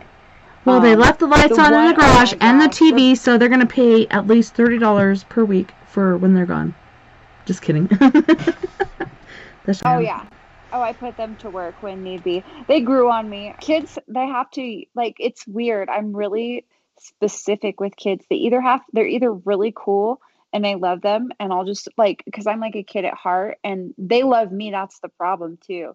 Like when I would babysit for people's kids and stuff, or like they have to, like, I can see through their bullshit because kids are like little adults. And so I have like a really short fuse sometimes because I'm like, I know you're trying to manipulate me right now and you're not doing a very good job. But anyway, it's weird. But I'm either like, I play and I'm like a kid with them, and that means I like them and we're cool. Or I'm really standoffish and they're not on my good side, and then I will completely ignore them. But it's like instant. It's either yes or no. Like, and it's weird because like all your kids were all like instantly. I'm like, okay, you're cool. Yeah. Oh, Like, my it's kids? weird. Like, yeah, because they're spawns of yes, me. every single. Yes, I've met all of them, and they're all really, really cool. I'm like, none of you. When you come cool. over like, to bring back hey. my EMF detector, let me know, and I'll get them all online because my oldest daughter, who's 21, does not have to work for a full week. So I'm going to be like, come on, bitches, let's go. Get in line. Your Auntie Mia's coming over. I'm super. Just at any time that you're free and you think of it, I will probably be able to just come over at this Since point homeschool because is I'm over, like, I'm isolated at this free. point.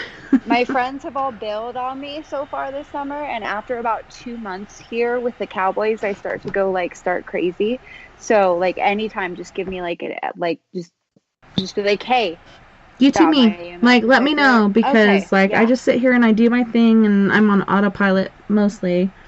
But I've been getting out of that, and people are like, okay, who are you and what have you done with Tessa? And I'm like, no, it's me. Like, I just need to get my shit in order. I'm about to move into the yard because I've made it the perfect space.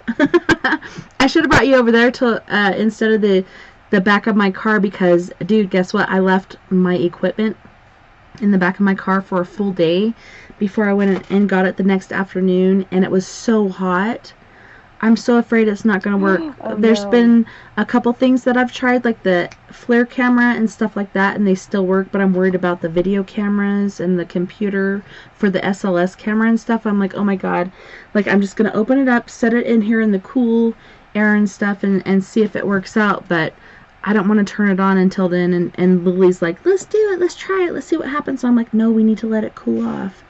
Let it cool down, because holy shit. I thought I was Lily more all into that? That's hilarious. Oh yeah. The EMF that you said you still have, she was using before I even took it.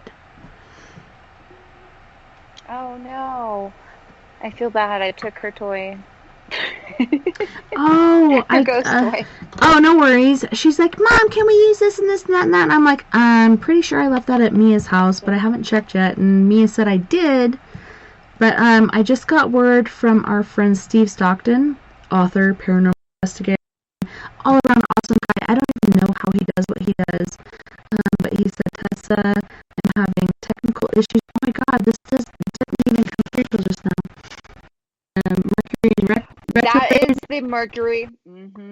Today. It went into retrograde today.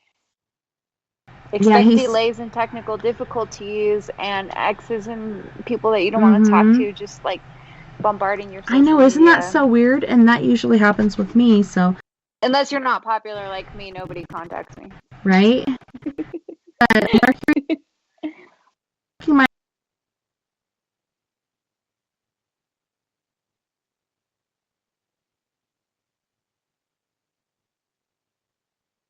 Phil, and he's like, I'm sorry, I thought you'd see it there better than here. I'm sorry, I didn't see it sooner than now. Everybody knows, just so you guys know, he wasn't being flaky or nothing. Steve Stockton is so all over stuff, but these crazy, like, lunar things, and according to our guest that we're supposed to have tomorrow night, Bill Hauser, he's not going to be on tomorrow night. He's got Ethernet cables and stuff like that coming through, so he won't be available till at least 2 weeks from now. So he won't be on tomorrow night. So I don't know if me and Mia or Steve or Jay or whoever else wants to come in. I can come on. Oh my gosh, those kids sound like coyotes. Like, oh my goodness. Sorry. But yeah, if you would like to have me tomorrow night, I can probably do that. And everybody's saying I'm being choppy, but my light band was pushing down on the enter button on the side of my keyboard, so it was chopping in and out. I'm sorry, you guys. That was so weird. I've never had that happen before. Coyotes are scary. I remember when Kinsey was not even a year... Okay, she may have been a year old at the time. And I got in a fight with a psycho fisherman and decided to go for a walk around the block. And I walked up towards the fields and stuff. And all of a sudden I heard like these coyotes screaming at me. And I'm like, I'm getting my ass back home right now. I don't even care what's going on there. They're so scary. Like 1 or 2, maybe even 3 I can handle. But a whole pack, forget about it. Forget about it. Holy cannoli, I'm out of there. Though, they may sound like they're actually intentionally, they make it sound like there are more of them than there actually are, which is strange. But it has something, it's kind of to ward off other packs in a way, but also call in their own if they have like 1 or 2 that like catches the prey or whatever. You met my little dog, my little Pomeranian dog. She got literally tore in half in Arizona. Oh my God! You can't even tell now. But yes, Honey got tore in half by coyotes. They had to staple her back together. She almost bled to death. Of course, the one day I leave the house. And the craziest part about the whole thing, so we had a dog that looked kind of like my dog Ramsey, like a big black, like a lab pit mix. So she was big and tough, and she fought there was about 6 or 7 of them. And she fought them, but Honey still got tore in half. And every day they would come into our yard, the same pack, looking for Honey. I mean, thank God that was just a rental place and we were only there for 6 months. But after that, they knew where she lived. And so they kept coming every single morning, every single evening. I had to walk her outside because they would come back. It was insane. But yeah, she survived. That dog, I swear, that dog is like Final Destination. So many things. She fell off a 4-wheeler. One time, this is a crazy story, and this is actually really good advice if you have a dog and you're in the city. I lived in a condo, or I lived in an apartment condo. I don't know. It looked like a hotel, but it was an apartment with an elevator. And as I was going down, was it down or up? I don't know. I'm really dyslexic. Anyway, her leash got caught and literally oh my gosh, in the elevator. That's why I don't put collars on my cats. No, but in the city they make you walk your dog on a leash, and they were extremely strict on that. She's I'm not sorry, a leash dog. Effa knows it. But like, thank God there was a cleaning lady in the elevator that was a little bit taller than me. So what it did was it pulled her. I'm so dyslexic, but it pulled her up to the ceiling because her leash got caught in the elevator and it just snapped her and hung her to the ceiling of the elevator as it started to move. And I was too short to grab her at that point. And this girl was just a couple inches taller than me, this cleaning lady, and she took her collar off and literally saved her life. This dog, that's why I keep her in the house most of the time, because she is very prone to, like, she's so innocent and sweet. She's got like 5 planets in Scorpio, and Scorpio's the sign of death, kind of, in a way, or like transformation. And so I feel like for her, whatever placements hers are in with her houses or whatever in astrology, like she's like so prone to like life or death accident. It's crazy. Right? It's insane. But she survived, but I'm always scared when I hear the coyotes, just because it's traumatic with all of those experiences. And like I was saying, Steve Stockton is having issues with his internet, and like that's why I haven't been able to do video forever. And then as soon as he agrees to do mine, now his shit is shut down. What does that tell you? But our friend Bill Hasford was saying that there's going to be tons of solar flares. We got tons of solar flares going on, and that really fucks up your internet or hardware or whatever else you're using. Like, it's really hardcore. It's really scary. But he said, but it's coming, so just hang on to your knickers. I'm going to hang on to my knickers. I'm going to be patient. Oh, weird. I just got a message that popped up on my phone that said, feeling the effects of Mercury in retrograde. That is insane, right when I was about to talk about it. So the sun is in Gemini, right? And Mercury I fucking hate Jim, Gemini. dude. I can't stand Jim. And this Mercury retrograde is in its home sign. The sign is in its home planet, right? Plus, the sun is in Gemini as well. So this should be all kinds of weird, because it's the planet of communication, technology, fast-moving energy and information, basically. And so it's in its sign. The sign is in its planet. And the sun is also in Gemini as well. So I just hang on to your hats, I guess. I don't really know.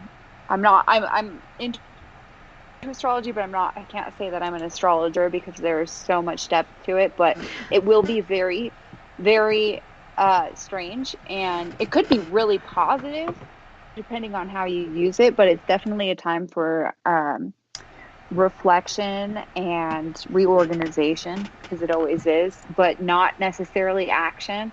Don't sign any paperwork, guys. Don't sign anything.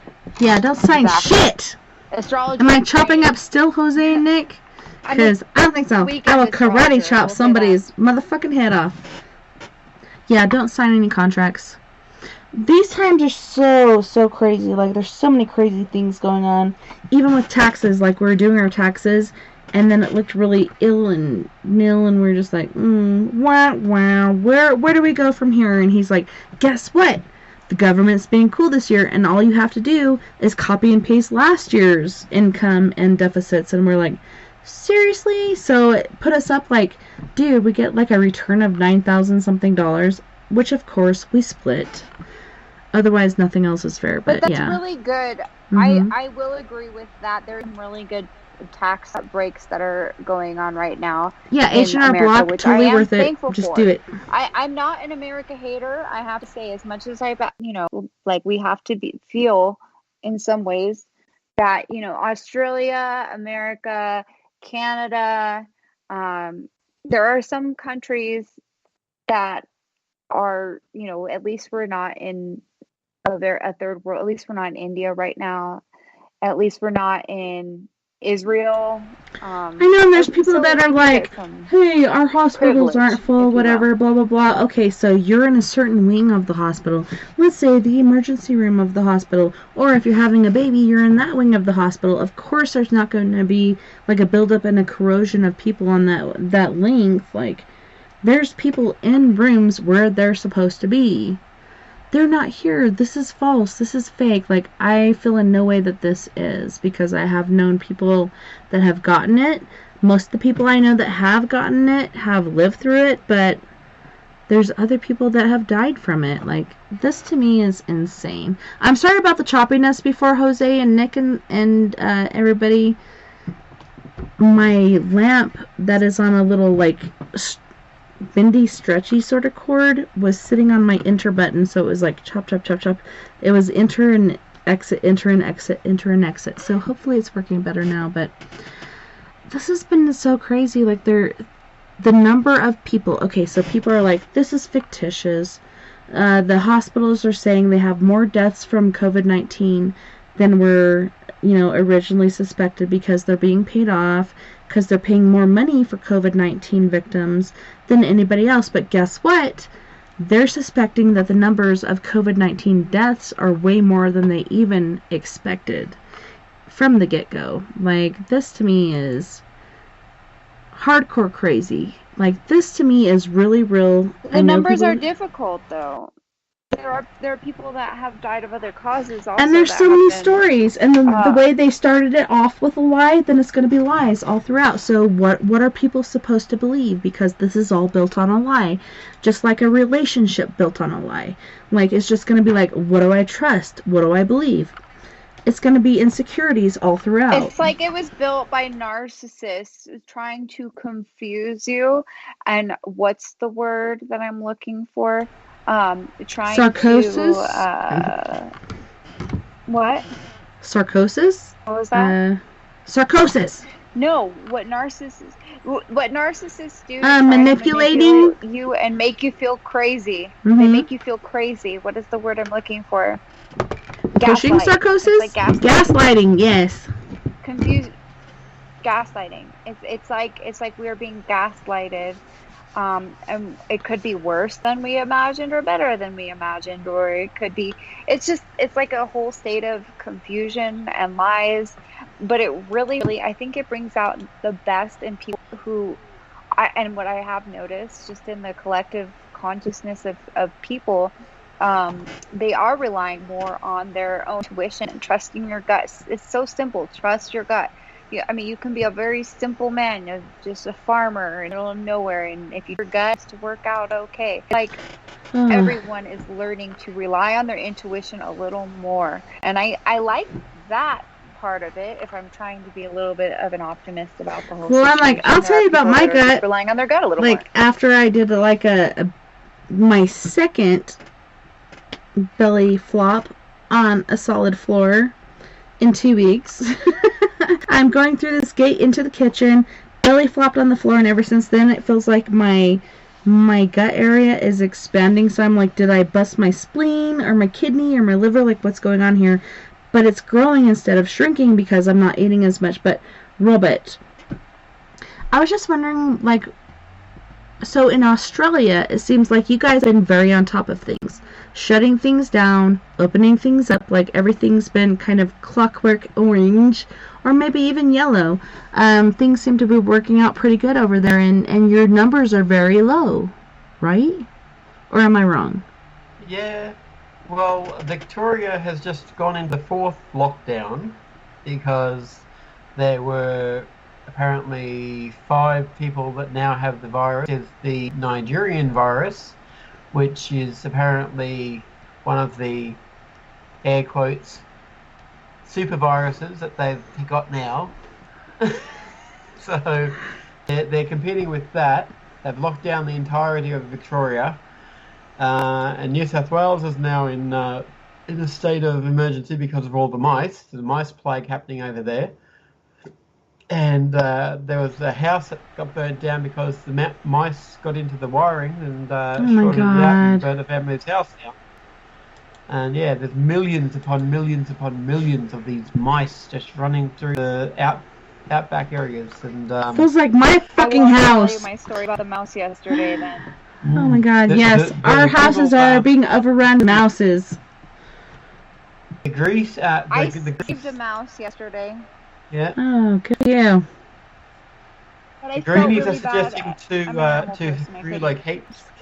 So where can you relocate millions upon millions of mice? Because they're saying that the way they're euthanizing them is too inhumane, because the little bait blocks that they have, they can take 3 or 4 days for the mice to die from them. But they're getting into stop. Well, that reminds me.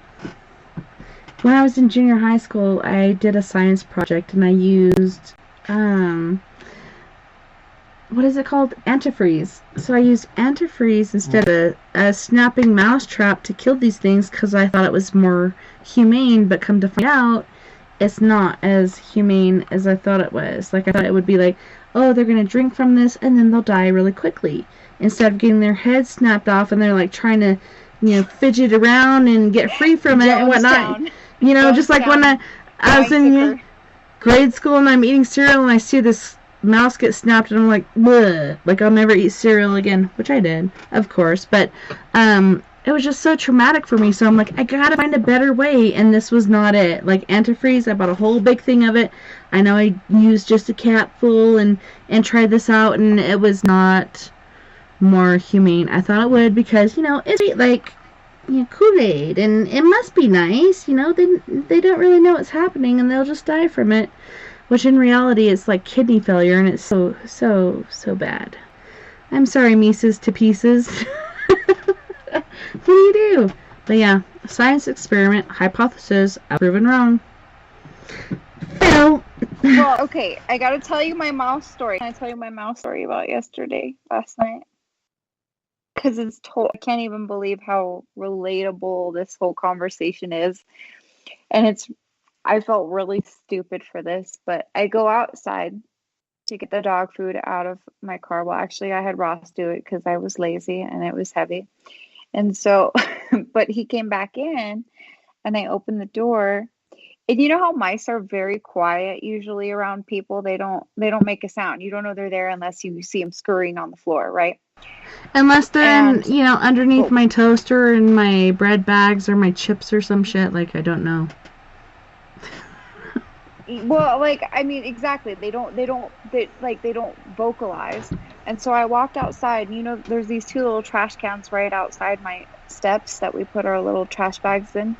And I heard, and I'm really, really in tune with animals, too in tune sometimes. I can't kill a spider.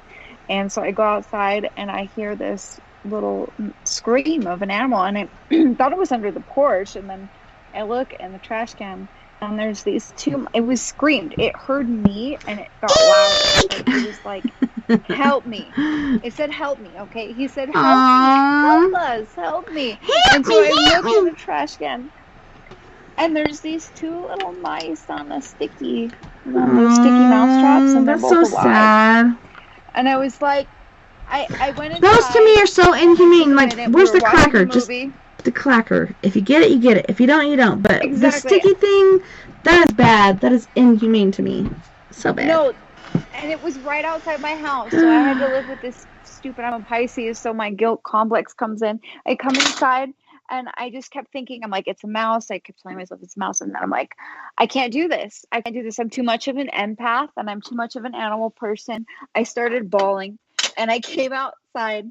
And after Googling how to get mice off of, and so I took a sticky mouse trap far into the pasture. We don't get mice in our house because I have a cat and 3 dogs. Like they have a really a long. I've never had a mouse in this house unless it was dead and the cat dragged it in. That's a whole different story. And so, but anyway, it was a little baby mouse on there. The other one was a little older. The one was just a little baby. And I swear he was just like yelling, like, anybody help me. He heard me out there and he's like, I don't care what or who you are, just like save me. And I'm like, and it takes hours for them to die, sometimes days for them to die on one of those sticky things. They starve to death. So why haven't you died already? Come like Austin Powers. How to get a mouse off of a mouse trap, off one of the sticky traps. I didn't think it was possible, God. But it said you get some vegetable oil or olive oil. Trap. Mm-hmm. So I took it way out in the pasture, and I poured the oil on it, and the little one got loose. Was it by the yucky tree? He might not make it, and I just left him to his destiny. If he got away, I don't know. But the little one, I watched him break free. And he was trying so hard, man. Like, he had so much try in him. He just kept trying and pushing a little bit. As soon as he figured out that he was coming loose, he knew what he was doing. I had pet rats. He's like, yeah. I had pet rats, and they're really great pets, actually, and really sweet and very smart. And so I just couldn't watch him suffer. And he got free. And yeah, that's my mouse story. And I felt a little bit accomplished, but also like really stupid because I'm like, that was a mouse. That was the mouth of the West South. He wasn't Anybody in who our was house, wondering. though. It's different. Not in our If they're house. in our house and a cat kills it, I don't feel bad. Not that there's ever been one in the house, but like I don't feel bad if the cat kills really. But she's actually a murderer. She will kill she brings me baby birds all the time. And Okay, it's terrible, so but we have a cat. Okay, we had 2 cats. We had Cleo, which was my oldest daughter's cat. Then she moved away with her abusive boyfriend and left her cat here because he couldn't stand cats. So we raised and had her, and then she had kittens and one of her little babies. From the day of birth, I adopted him. That was my little buddy. And I pet his tummy, so he was trained to have his tummy rubbed, and he was so gentle and so placid and such a good tomcat, and he got really, really big really fast. Then he ripped down my curtains one day when I'm trying to sleep in. He just wanted to go outside, so he ripped down my curtains, and I'm like, motherfucker! So I stuck him outside, and then I never saw him again, so I felt really bad about saying motherfucker. So I haven't really said it a lot since then, but man, I still meow for him every day. I'm like, Bacamare! Come on, Bacamare! Come home, Bacamare! Because I know he's around here somewhere, and Mia knows, because I've talked to her about this. I told you. I put flyers out, the my mini market spidey senses certain. tell me someone freaking has him. And that's what the guy that was building the house next door said. Flyers. He was the very first guy that told me that, so I'm going to show up at his house, and I'm going to call for my Bacamao, and he's going to come running, because I know that motherfucker took my cat. Because I was like, man, I'm just really worried that, a vulture, because I saw an eagle and a vulture flying around the day before, and then he went disappearing that same day. And, yeah, I have, the Lost and Found Humane Society site. Yeah. All the time I'm updating it. And he's like, oh, well, I don't feel like something ate your cat. I felt like somebody took them. And I think it's his fucking family, because they feel like they're able to have everything they want anytime they want. Like, they're building houses here and selling it. Like, they bought this property. Now they're selling it. Not only this house, but this other property next door. Like, they're just shifting and doing this, and that, and that. And, oh my, this cat is so abandoned. Yeah, it's like, this cat is so... Oh, they called him the Trumpster. They called this cat, who is named Chewy Baca, a.k.a. Mr. Baca, they called him the Trumpster because they thought he came from the Trump house. And I'm like, I think this cat got eaten by that eagle that I saw. And he's like, no, I think somebody else has him. I think it's him and his fucking family has him. I think he was admitting to me that they have him. I feel deep in my soul that he's alive and that somebody has him. And part of that is also because, I live in the wilderness very close to you. And if my cat can survive every single night, because the predators here, it's different. Like in Arizona, I'd say. Well, we got coyotes and owls and everything here. But he could be eaten by an eagle or a vulture or an owl. They have food. See, in the desert, they don't have a lot of prey to prey on. And here there are the mice, and they don't want to get a cat. And that's what I told him. I was like, they get when they're starving. Yeah, even though I saw him running around on. Okay, so they had this frame of the entrance to this porch built, but it was on the ground, and he's like, last time I saw him, literally saw him, he was crawling around on the top of that, and I could see a guy being like, man, that cat has the biggest balls I've ever seen, and he's gonna kill a lot of mice. I'm gonna take him to my house. And then when I went and showed him the pictures on my cell phone, I gave him my business card. He's like, well, I kind of feel like somebody took him. I think it was him and his fucking family that took him. That's why I want to go show up on the Sawyer's property, and my husband's not going to go for it, but my 17-year-old will. She's like, yeah, Mom, let's go. I know she will. We're going to go there. Yeah, you too. Let's go there. We'll knock on the door, and I'll be like, Bacamare! Bacamare! Come on, Bacamare! He'll come running, because he's been hearing that since the day he was born. He was there before his eyes were even open in my house. This was the baby of of Kinsey's Cleo. Oh my gosh, he was my baby forever, and I trained him since before his eyes were open to let him, like, have his belly pet. Cats hate that, but he loved it. And he was so cool, like, he'd try to fight with you, but he was so gentle. He wouldn't scratch you and claw you and everything, get all aggressive. Like, he knew when to stop. I don't know, I just miss him so much. He was the best mouser, and ever since he's been gone, the mice have been getting really cocky, and they're taking over my motherfucking household. I don't even know how much more of this I can stand. Like, they're in my toaster, they're in my toaster oven, they're in my fucking tortilla sack. Like, what the hell am I gonna do without my Chewbacca? You can borrow my cat. She would have a heyday. Dude, I know.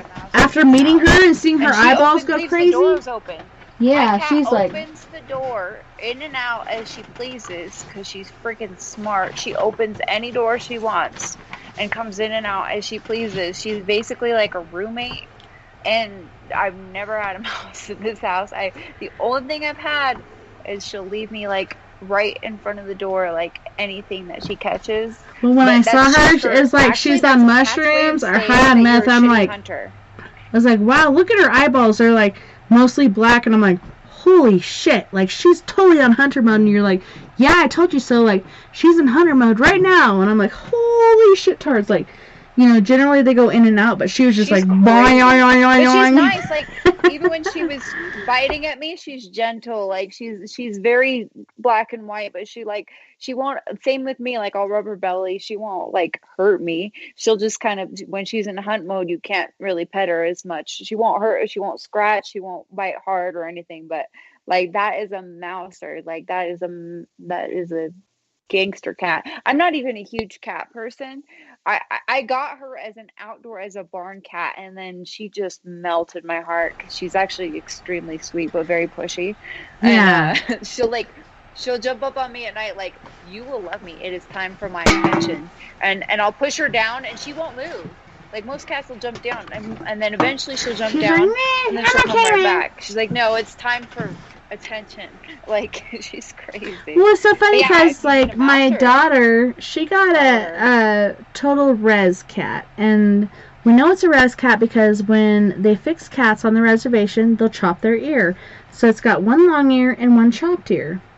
This poor kitty has a chopped ear, and I didn't know that. Yeah, so that way if they see it from a distance, they can look at it with, you know, I want to say blindfolds. So they got, like, binoculars or whatever going on. I didn't know they fixed cats on the res. They do. Honestly. Yeah, cats and dogs. Yeah, because otherwise it's going to get pretty bad. So they'll cut their ear so they can look through binoculars and see, oh, this cat has a cut ear. It's been fixed, so we won't try to catch it. Because otherwise they'll try to catch it so it doesn't multiply and, you know, spread throughout the place. But Mr. Baca was such a good mouser. Like, we had no issues with mice. Like, the mice were not all... I swear to God, since he's been gone, which was December 15th, mice are all up in our shit, whether it's our toasters, microwaves, so on and so forth. Like, you'll move something and, like, 2 or 3 mice will fall out of it. Like, it's insane. I don't know. To me, it's disgusting. And my daughter, she's like, I can't handle this anymore. I've never had a mouse in here, but the house right here, just a few feet away, next door, they don't have collie, and they have a lot of problems with them. Just like all over. We've never had one in here. She's just awesome in here. So I actually need to put her next door. They can borrow her. You would think, though, she's out like half the time, like that she would go. Yeah, and I could keep her here for a little bit too, because you know what? The res fucking cat came into my room. Okay, so my daughter and her old man works, so I have to take care of the god dogs. So her 2 dogs. We got Lucas, which is the brother of my dog, and then we have my dog's son. And, like, for me, he's like a land piranha. Even when he drinks water, he's like chopping at the water with his jaws. Like, this dog is so fucked up, and he's like super long-legged, so he's like a super long-legged land piranha chopping at the water and whatever else goes on in the existence of Earth. But holy shit. So we watched them. Her cat, when I finally crawled into bed about 5 or so o'clock in the morning last weekend, came in, and I'm like, do you remember seeing the cat in the bed or whatever? Because I'm here and you're here, and this piss spot on our bed arrived right in the middle. And so he woke me up. He's like, where's the kids? I'm like, the kids are out on the porch, not the porch, but the couches. And he said, well, he started feeling around, feeling where my ass is and stuff. He's like, well, you didn't pee the bed. And I'm like, when have I ever fucking peed the bed? Like, what the fuck are you talking about? The cat came up, and he's like, now that you mention it, I remember the cat coming up and sitting in between us, and I thought she was just, like, trying to be lovey or whatever. But then when I rolled over to cuddle you, I smelled cat piss really bad. I had none of it on me, but he had it all over him. My daughter's cat came and pissed in our fucking brand new fucking bed. And we had to wash it, like, 3 or 4 fucking times to get the smell out. Like, this is bad. Bad. Like, how the hell do you even do that? I don't even get it. It was bad. I'm sorry. That was not cool to share, but... It's weird, though. No, cats are weird like that. Like, Collie, she's never peed anywhere in the house, but I have had cats that will get vindictive. And the worst part is if there's other cats. If there's just one cat in your house, then, unless it's an asshole cat, it typically won't pee on your bed or anywhere. But unless they were mad at you, I did have one as a kid that did that a few times for some odd reason. Probably because I put her in a laundry basket and spun it and got her dizzy. And I swear I'm not a psychopath. I was a child, and we all do stupid things. But my cat peed one time on this jacket. So I had a friend over in Arizona, and this was just a few months ago, and she's never peed anywhere. She's great when it comes to that. She doesn't even like to go to the bathroom in the litter box because she likes to do it outside, which I appreciate. And so I had this jacket. My friend came over, and she's a goth, so she brought over some cloves. We were smoking cloves outside, and my friend has a lot of cats, tons of cats, lots of cats, like 19 cats to be exact, if I recall. But you wouldn't know it with her house because she's OCD, and her house is like immaculate, and all she does is like clean up after the cats. But my cat smelled hers, and she was wearing that jacket that I loaned her all night, and then I put the little jacket on the little banister thing that was in there. I don't know if it's a banister or like a little, I don't know, Aztec thing, and she peed on that jacket. And there's a different smell when they are trying when they're to marking their claim territory. They have these scent yes. I had to tell you this. Smell. And I know I'm a weird animal nerd, but when she peed on our blanket, like it was, even if they're spayed and neutered, these glands are still there. And so if they smell that was my jacket, and she was pissed off because she smelled those cats on my jacket. It's and like, this is not a regular pee. Like they leave a white outwardly line, white outwardly line that is indefinite. Like you will never get rid of this white crystalline line. Otherwise, the pee within that you can get rid of, but this white crystalline line you will never be rid of. It's so disgusting. Oh my god! I actually figured out a solution to cat pee. So I tried things, right? Not necessarily just for the jacket, but actually the banister. So I know there's this stuff you can order on Amazon. It is called Angry Orange. And it is the only thing out of 5 different products that I had tried. So you're talking about Donald Trump, right? I'm just kidding. Hard surfaces. That's why I call it Donald Trump is the Angry Orange. Okay. Exactly. It's Let's hear about it. The Donald Trump of freaking of cat pee removal, and then enzymes, natural enzymes from like lime enzymes. I bought this natural stuff that worked really well for the jacket, but didn't do shit but take off the varnish of the little whatever it was. So don't use the enzyme stuff if there's any type of paint or on a hard surface, but that would work for a bed. It's called, it's Lime Away, or not Lime Away, but it's like, it says a lime enzyme. I got it. Lime Away would be good. Have it in other places. Yeah, I think it's Lime Away and something else, but Lime Away is a big one. Yeah. On that note, you guys, we do have... It's probably the same thing as enzymes. Yeah, we do have to go to our second musical break. On this break, we have Mr. Hosny Bronx from hailing from Jamaica. Also the Bronx of New York with Free Child as well as Strong Life. Then we have King Cinnamon from Biafra, Nigeria with Rosie. You guys don't go anywhere. We'll be right back after this musical break.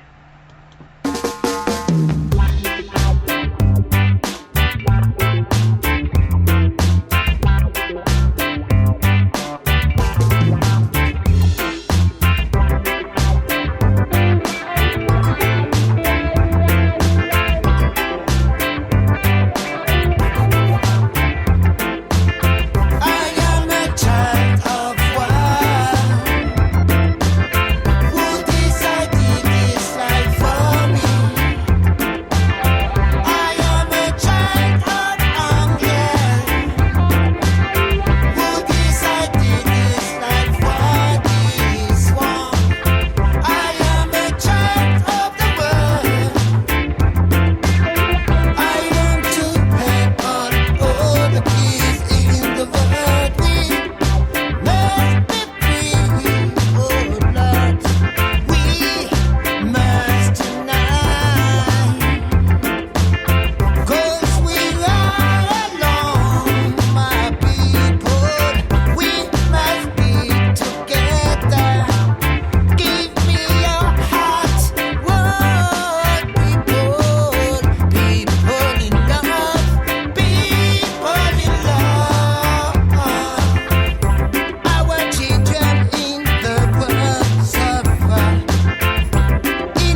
Oh yeah, it's funky on the beats.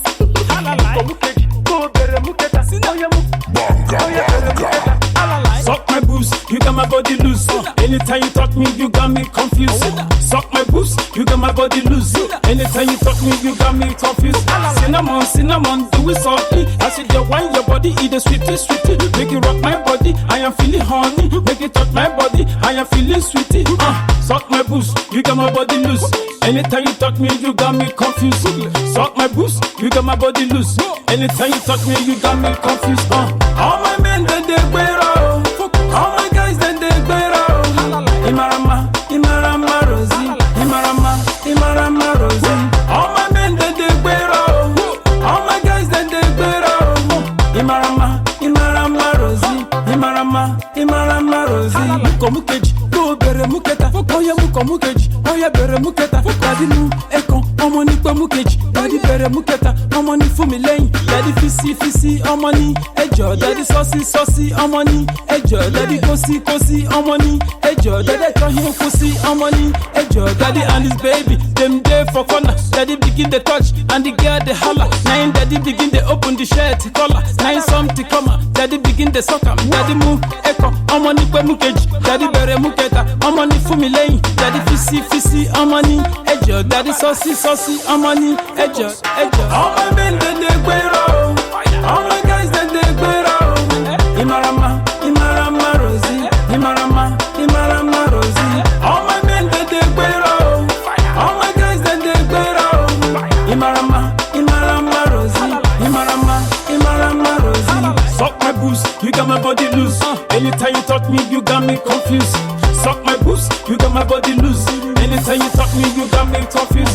Cinnamon, cinnamon, do it softly. I see the wine your body, eat the sweetie, sweetie. Make it rock my body, I am feeling horny. Make it touch my body, I am feeling sweetie.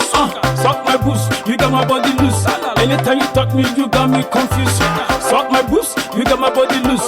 Anytime you talk me, you got me confused. Daddy kissy, I'm money, edge. Daddy saucy, saucy, I'm money, edge. Daddy gossy, gossy, I'm money, edge. Daddy carry pussy, I'm money, edge. Daddy contact, I'm money, edge. Daddy comfort, daddy consist, I'm money, edge. Daddy can't eat, daddy 120, I'm money, edge. Daddy 18, daddy 240, I'm money, edge. Daddy 360.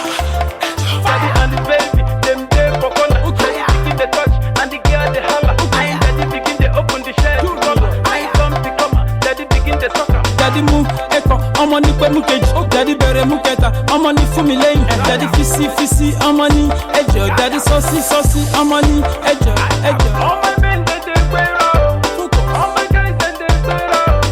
Imarama, Imarama, Imarama, Imarama. Oh yeah, it's funky on the beats.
People, you have to survive.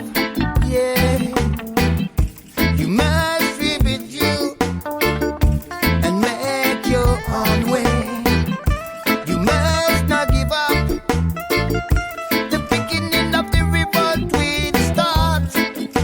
We need to follow our true destiny. Whoa, whoa, whoa. Yeah, yeah, yeah, yeah. I don't know, whoa, why my people live this life.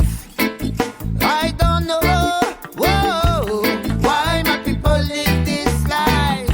The obstacle we face, yeah, is Babylon. The world is a good place, yeah, for our freedom. You take everything, you don't breathe anything, yeah, yeah. It's young life, all anti-dread. We must believe in a magical, powerful force that unite us, and not just these people stay speechless again. We don't want to talk, no, it's time to fight, yeah. We start talking. Babylon make you suffer. Babylon make you suffer. Babylon make you suffer. Babylon make you suffer. Babylon make you suffer. What the desire, young life, we are ready to fight.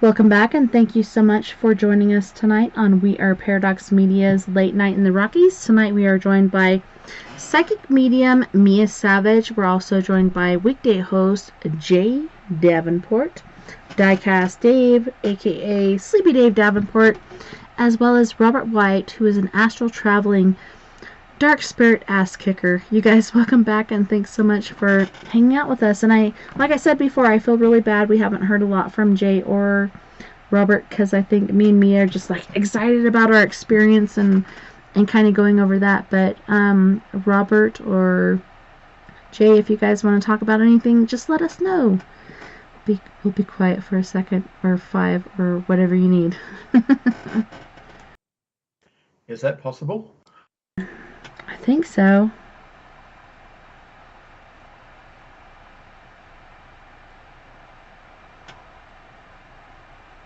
Yep, it just happened. Okay, so. My microphone is messed. I could. Well, we finally heard you.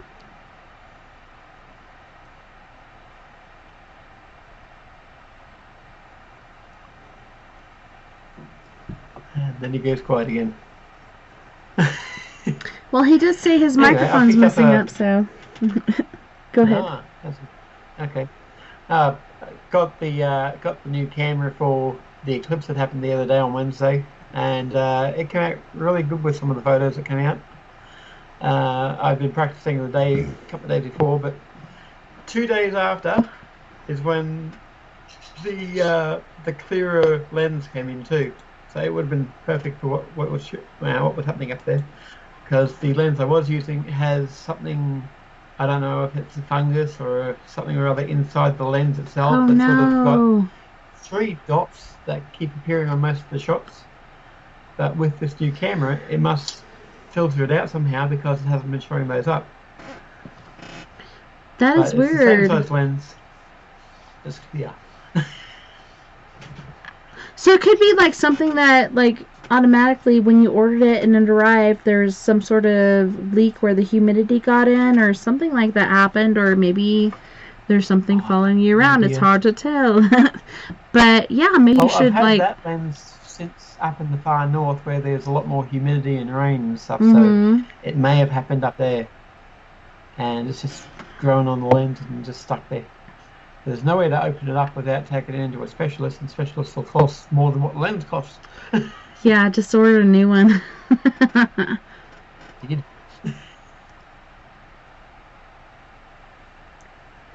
That's so scary because, like I said, after I did that investigation with me, and I'm like, let's just take it to this car. Like, I should have taken her into the yard that I cleaned up, and it looks so beautiful, and showed her the floral logs and the picnic table that I stained, and the tree with the lights, the solar lights on it and stuff. Here, let's just put it on this table, and I'll carry it in. But I'm like, here, let's just put it in my car with a flat tire, and I'll get it tomorrow, which I didn't get it till the next day. And when I did, I was just like, oh my god, like that, it was at least like 300 degrees or more on both these boxes, and I'm like, holy shit tards, this is never going to come back from whence it came. But the flare camera worked, so maybe the other cameras will. But look at that lens Robert's got. Holy shnikes. Impressive. It's a big one. That's a big one. Yeah, and it goes in and out. That's what she said. I've left the device here on this one because I took the other one off and I can't find where it went to. But this one helps with being on the tripods. Because it's such a long lens, it overbalances, and the tripod tends to go down like that. So if it's got it in the middle there, it's taking the weight of the lens more than the camera itself. So I should be able to get a lot more really good shots. You like need a tripod and a monopod at the same time. Yeah, one there, one here. Very impressive. It's taking quite a few good shots. You've gotten so many good shots, like, I don't know. So this camera I have, like we were talking about earlier, pictures not so good as the video. When I try to take a video, I could not even pick up the light, even though it's a 4K. And that's why I bought this in the first place. Like, it did not pick up the light. I don't know why. Probably because we weren't supposed to, but at least we got the pics. What did you think about those? Did you see those from the beginning, like when it's pretty small to the end when it's bigger? Yeah, I saw those. Yeah, it's interesting.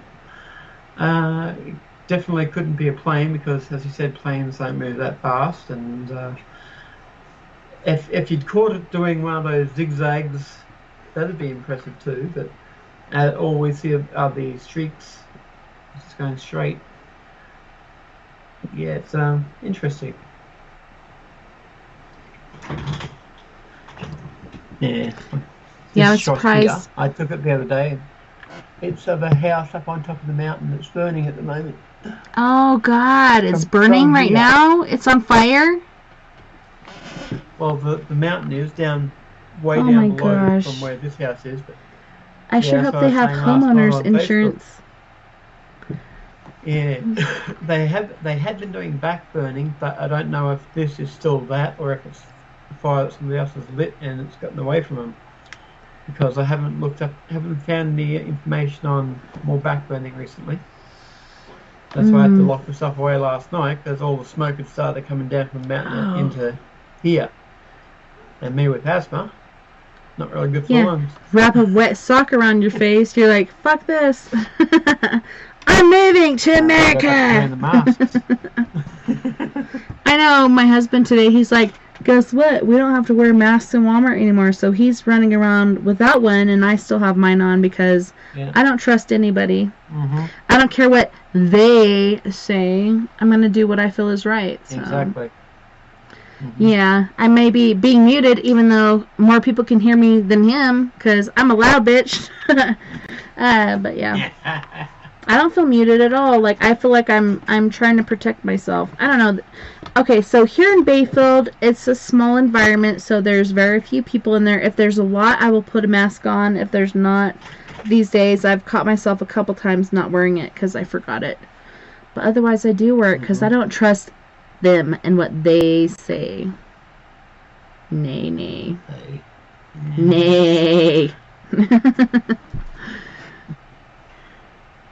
I don't trust them. They who say many things. It's very, very bizarre how each and every country that has this virus has got a different strain of it. Mm-hmm. If you notice, they keep saying, oh, Nigerian or the African or the Indian virus is now the fastest spreading one around. Of course it'd be fast spreading. Do you know how many people are in India? How many people use that river? Yeah. Oh my god, it's so gross. The river. Yeah, they're like, it'll clean itself because it keeps flowing. No, it's not. It's not gonna happen. No, it won't. Especially if they put the dead bodies in it. Yeah, in the ashes, the dead bodies, the sewage. Yeah. Mhm. Raw sewage. Ew. No wonder they're brown. Did I say that? Uh-oh. Excusez-moi, s'il vous plaît. Yeah, but it's true. Like, it's so grody, and people are like, oh, it'll just wash itself away. Yes. Let's just continue to think that. Just like the Mississippi, it's just going to wash its things away. No, the fuck it's not, because they're still there. They're still putting in. These things are still happening. And just like here, when we had the old King mine that broke away on the dam, and all its old sludgy grossness came through, and it was like a gold color coming through the top. All the fish are floating up and dying, and they're like, here, let's put these little things with little baby fish in there. Only 10% of them died, so they're okay. Everything's okay. And it's like, no, the fuck they're not. You just put them down there for 10 seconds, not the whole fucking day or whatever. Like, this does not make sense. Like, and then people are riding down there like that chick with her sexy bikini on and her chaps or whatever on her little floater. And she's like, yeehaw, this water's all good. Yeah, you say that. Talk to me in 10 years and let me know how you're feeling. That's how I feel. That sounds like the mine up at Mount Morgan, which is about half hour, 45-minute drive from here. They had a gold mine up there, and when they were doing the gold mining, they were using arsenic to draw the gold out. And there's a dam up there. It's over 120 years now since they were using it, but they still cannot use the dam because of the arsenic in it. Mm-hmm. And also, I just found out the other day that there's a cave up there that they have dinosaur footprints in the ceiling. Oh my god, I've seen that! How does that even fucking happen? Yeah. Because all of a sudden they're walking upside down? And they just put shifted? the imprint in from the top, and it just sunk down underneath. So the footprints are all there from where they were standing on the underside of the cave, like on the roof. Yeah, of the like cave. it shifted to where it went from up to down, or down to up. You know what I mean? So it's floor level, and then it shifted this way, or what? No, they were on sandstone, so the sandstone sort of sunk from where they were. So that's how the footprints have emerged. Oh, so it came through from the top. Over time, the layers underneath where the sandstone was have worn away, and that's what's caused the cave. So they were imprints from the top, not imprints from the bottom up, but imprints from the top down. No, that they weren't able to climb on the ceiling. No. I'm just wondering, like, did we flip over for a second? Everybody's like, wee! Everyone's dancing on the ceiling. Because of all the star maps that they have inside of the pyramids, they're all reversed from what they are today. So it could be that the Earth has rotated once or twice, North Pole to South Pole, South Pole to North Pole. Yeah, you see it go back and forth, but there has been major ones recently. Do you believe in mirrors? Like, since the Japanese earthquake that the poles have shifted. Because Tilted a little bit, yeah. Yeah, and it's not a lot. It's only like up to 10%. Yeah. Degrees, not percent, degrees. Throw things off. Yeah. As soon as that happened, it was like not even through like the end of winter, the crickets were like chirp, chirp, chirp, chirp. Yeah, and we're like, wait a minute, like there's at least 2 more months before these crickets should be sounding, but they're just like, I meant to wake woo! up. Something woke us up. What's going on? And I'm like, I have no fucking idea, you guys. I'm sorry. I cannot tell you. I don't know. What the fuck are you sitting on? The back of the chair or what? Like... Or a beanbag. Buddha went to the New York Park and said, give me one with everything. Make me one with everything.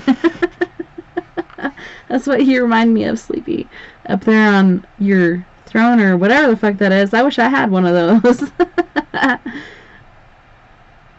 I feel like maybe I should raise my seat up. You guys don't want to see the Wookiee. Not even for a cookie.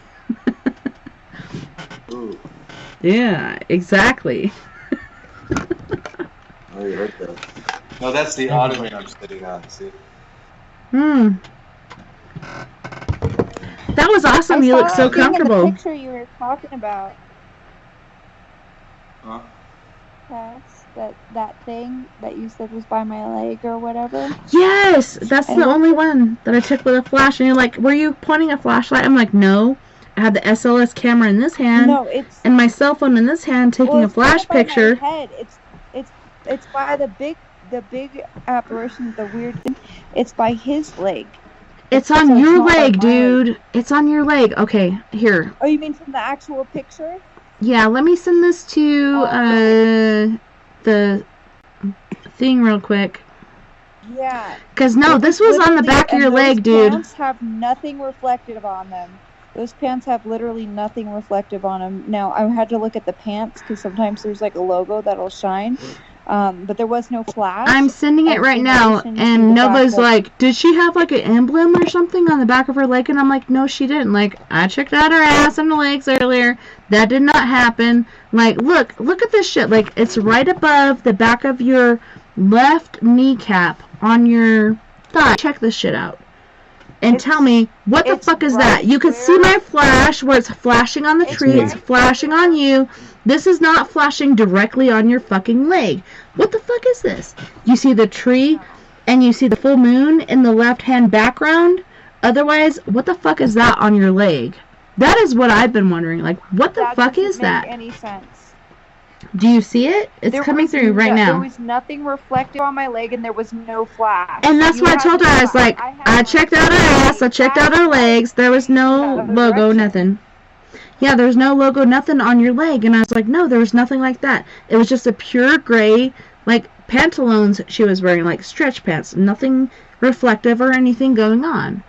It's still sending, even though it says it's sent, but once you look at this, like, this is insanity to me. Like, what the fuck is that? There's nothing to explain what the fuck is on the back of your leg. You're shining your light into the tree. I'm using my flash to shine on the tree and everything else, not directly on your leg. What the fuck is that? Do you see it, Robert? Yeah. Now I'm looking at it, and I'm like, there's no... Because those pants are just completely plain gray leggings, pure gray. There's no logo. That's what I said. said. Reflector on those pants. There's no reason for that. And I asked you, and you're like, no, there's nothing. It's just like plain gray leggings. And I'm like, that's what I thought. I don't know. What the fuck is that? That's weird. What the fuck is that? Do you see it? To me, it's like, I don't know. I don't get it. You're like, maybe I was shining my light from my phone. Kneecap. Yeah, right above her kneecap, like right there. She's like, maybe it's my light, maybe it's your light. My leg. Oh my god, that is so weird. That's the exact location. I can show you the x-ray. I broke 2 bones right underneath my knee, and it's right underneath my knee. It's right underneath. If you look where the knee is, it's like directly underneath. It looks to me like right above your knee, like up at the upper portion. It's right under. I promise. Okay. I only know because And it's It looks like right in the nookie.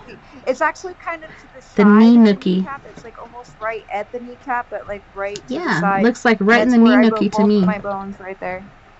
Oy. That's the weirdest part, is that it's on the exact leg in the exact spot that I broke both of my bones, which makes no sense either, because this is not like some sort of this just makes no sense.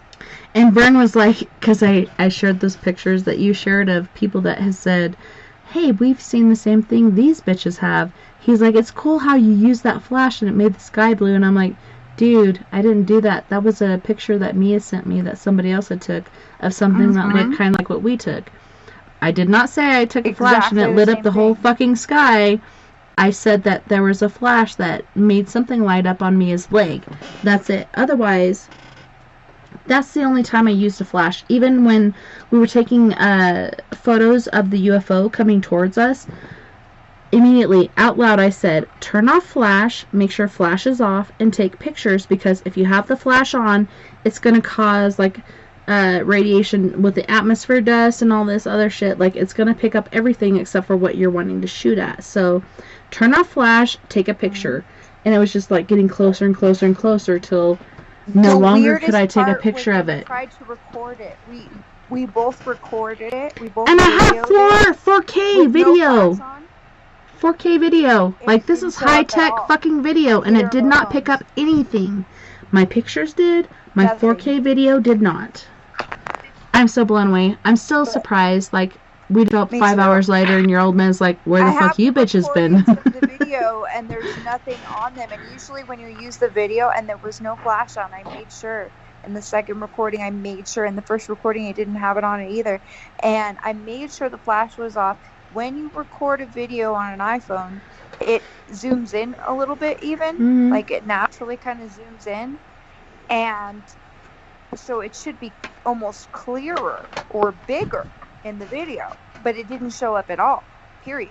On either. It didn't. It just looked like blackness, and then you can hear us crazy bitches saying, oh, take us with you, blah, blah, blah. Like, you can't see anything except for darkness, and then some crazy bitches and stuff. But I just wanted to take a moment before we leave the show. My friend Ralph Rogers passed away today at about 2 o'clock in the morning. And I feel like he died from a broken heart. Like, my husband's like, I don't even know how he died. And I said, he died from a broken heart because his son had died this last November, and they were going to do a memorial for him today. And then he passed away today at 2 o'clock in the morning. And I'm like, dude, he died from a broken heart. Like, his heart was so broken, even though he found the love of his life. Like, nobody that he had ever loved more before than his sons. You know what I mean? Like, your kids come first. Like, that's the purest love you can ever have. And then he found Denise, which totally completed his life. And they were supposed to come out here and get married at Mesa Verde and stuff, but his son's memorial party was supposed to be this afternoon, and he died at around 2:30 this morning from, I think, his 4th heart attack. We know Dan Jack Mackerel had died several times, like 5 heart attacks, but this guy just reached his 4th participus, or whatever you want to call it. But yeah, he didn't come back from it, and I think it's because his youngest son did die, and it broke his heart. Even though he had this major love for Denise, like, once he met her, he was bragging to us, like, the way his face lit up, the way his heart would dance when he's telling you about it. I was just like, oh my god, I can feel all these feelings. But once his son died, like, nobody should ever have to bury their children, and so I felt really bad for Ralph Rogers and for his loss of his son Jared, because he was so talented, and nobody should ever have to bury their kids. But I know he's in a better place, and I know everybody's hurting right now, but for us, like, it's a selfish prospect to miss this person and feel like, man, I wish they were still here, when in fact, they are indeed in a better place. I do believe that. 95%. He is in a better place, and now he's with his son, and he will be able to look over his old lady. I just feel so bad about, the future that everybody had planned, and I don't know, it's just so sad to me. I feel so bad for the whole loss and everything. Poor friend. especially his wife. Like, that's where my heart hurts the most. Like, for him, I haven't really hurt and cried, but when it comes to his wife-to-be, like, just... They said that they did CPR and they tried to bring him back, and he came back several times, and I know that the majority of that was her trying to keep him here, and I'm just like, I don't know, it just drains me to think about it. Like, I know she was trying to fight to keep him alive, doing CPR. They live way out in the boonies. She's waiting for this ambulance to get there and revive him, and he never came back because he went with his son Jared. I feel like he needed to be there with him, and he had a higher prospect to take care of. You know, they had a true love, the truest, like, most infinite love ever possible. Like, these two older people meeting each other and finding love in their latter years, like, to me, is so romantic. So romantical. I really love their story. I remember when he came to the motorcycle rally, he's like, you know, I met this girl, Denise, and she's so amazing, and she completes me, and all these different things, and I can't wait for you guys to meet her. And we met her, and she was just as amazing as he said that she was, and they really did complete each other. And then when we went to Disneyland, we went and stayed at their house for a little bit, and oh my God, their love was so pure and true, and oh my gosh, I wish everybody could experience that. I'm so sad that he died, but I feel like his heart broke. The only thing that kept him around since November, when his son died at the age of 24. Could you imagine? His son died at the age of 24, and then he ended up passing away today, the day of his Remembrance Day. For Memorial Day, he died on his son's Remembrance Day, and I think it was for a reason. He was so healthy. One of my so pure, best so friends, happy. her mother died, and then she was only 22, and I saw her a couple weeks before she died. So she died only like a month after her mother passed away, and she was a mess after her mom died. I mean, like a complete mess. She was my best friend, and for a while, she was my best friend when I was younger, and then we kind of just grew apart, like in our 20s. And I hadn't seen her in about a year, and I went and saw her, and she was a mess. And then a friend of ours pulled us aside and said, you know, her mom died about a month ago, or no, 2 weeks ago is what they said. Her mom died 2 weeks ago, and, you know, you just have to just let her act the way that she's being. And I said, oh my gosh, you know, I understood that pain, because my dad had died like 3 years prior to that, and I was like, wow. But the crazy part was, then 2 weeks after I had seen her, she died. Right after, a month after her mom died, and she was 22 years old. It's pretty crazy. And I believe in that wholeheartedly. And then there's Vern's brother Dave was the first one to give a report. Even his old lady that was his fiance, they were supposed to come out here to Mesa Verde and get married this year. And so they hadn't done it yet. Like, I wish they had done it before and then come out here and, like, sealed the deal, you know what I mean? But they didn't. Hopefully the family stays true to what Ralph wanted, but oh my goodness. Don't wait to do things. Like, do things when you feel it's true and proper to do it. Don't wait. Just do it. And I kind of sound like Nike when I say that, but seriously, just do it. Like, don't wait. Do it when you feel it's right and ready to do. Don't wait. Because sometimes it might be too late. And that just makes me want to cry. So bad for them. Yeah, my grandfather, I had this urge, and encouraged me to invite my grandfather over a couple months ago. He's my only surviving grandparent, and I was like, you know, I gotta just do it. I can't keep procrastinating it, just like my godfather. And I have a bad feeling about my godfather and his condition and stuff.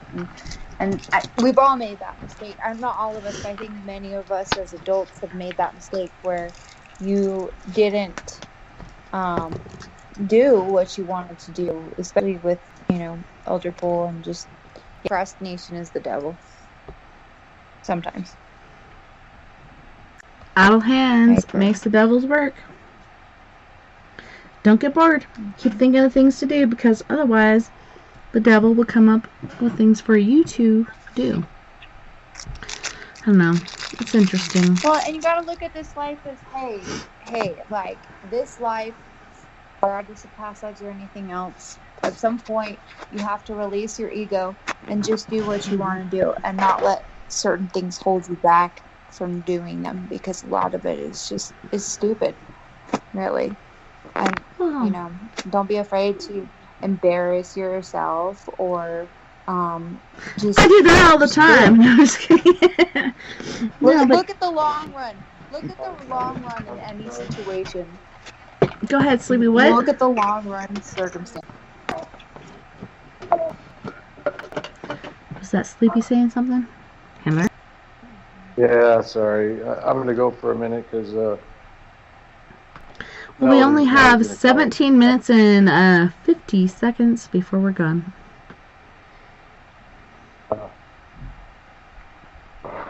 So, if you want to say goodbye, could you tell our listeners how to find you throughout the week and where you're going to pop up next? Most likely Monday evenings, and probably also Wednesday evenings, since I have Thursdays off, and those are the 2 days that most likely be on the air right around the time we go on normally. So, right here, and we are Paradox Media. Without you, there is no us. Well, thank you for what you do, Sleepy. And your races. I heard the other night that the fucking track fell apart. Like, I was watching it, and then it said no more input, so it wasn't giving me any more video feed, so I backed out. And then something else popped up, and it said your fucking thing fell apart. I was like, what the fuck is happening? What's going on here? Well, first off, tracks is not secure because it's in the middle of, I'm waiting on more funds to build. So in the meantime, it sloshes around because it's temporary. But what happened was the GoPro battery got hot, and when it gets too hot, it'll shut itself down. Damn. Oh yeah, and for me it was like glitching out a lot, but I hung in there. Hang tough, I think that was, well... And then later on I heard other people saying it, but when I was experiencing it, nobody else said anything, but later on people were like, hey, it's cutting out. And I'm like, yeah, welcome to the club. But I was still there and watching because I could understand what you're saying and what's going on, but yeah, dealing with the different technology, it's so hard to get shit to fucking run correctly. It's so aggravating, really. Well, I'm surprised that, a lot of people are, because I'm part of the Facebook group for the GoPro Hero 9, there are a lot of people reporting that they have trouble hooking up to the app when you download it. I haven't, and the best advice people are saying, make sure your software is updated. So that's the first time it's really got glitchy for me. The previous times I've tested and broadcasted through the GoPro phone, it's worked fairly well. Now this says I can broadcast live on YouTube, but I'm wondering if YouTube will let me because I don't have 1,000 subscribers. Well, you know what? According to GoPro. Go ahead. I was saying, according to GoPro, I could broadcast live on YouTube. So this camera is really handy. I mean, I think, Robert, I know he likes to take pictures and that. And I think, you got total fun with this thing. Because I haven't even used an inkling of the options and things you can do with the GoPro. It's just like, but it gives a good, clear shot, but I am going to edit the races that we did and throw it up on YouTube, so that way edit. I know, it's so hard because you're like filming and you're like, I can't tell who won or not, so you guys got to let me know. So that's like, for me, if I was doing that, I'd feel so like open to people victimizing me and saying, oh, it was this or it was that. Like, I know I saw several times where you thought it was something else than what it really was, and everything with the races, and that's got to be hard, like, because you're trying to do a certain thing, and then your track falls apart after that. Like, I don't know. It feels like, to me, like, things are adding up to the point where you're just like, Just let me go. Let me run free. I'm done. I'm done with this shit. You know, you kind of feel like giving up, but I think what we're doing is a good thing, and people are enjoying it, and we should continue on.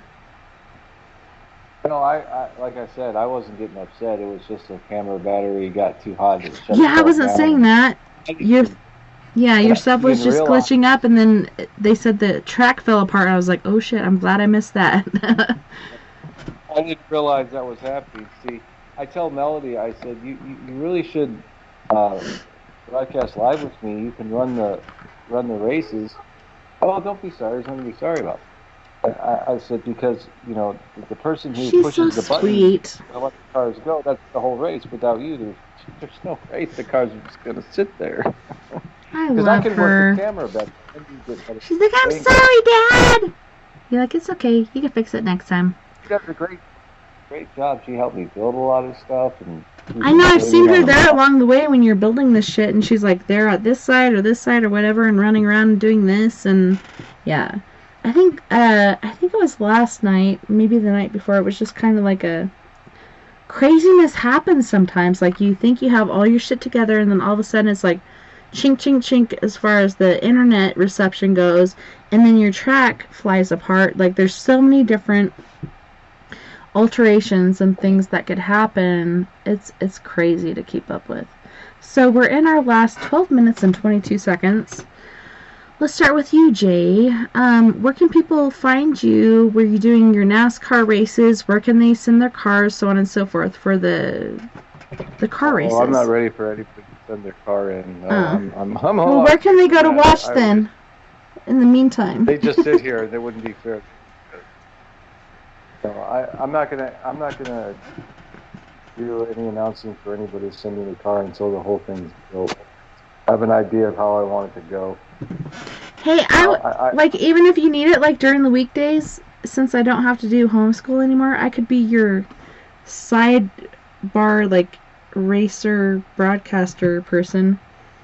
We could be talking shit about the different cars, and except for that wouldn't work if I had cars in there.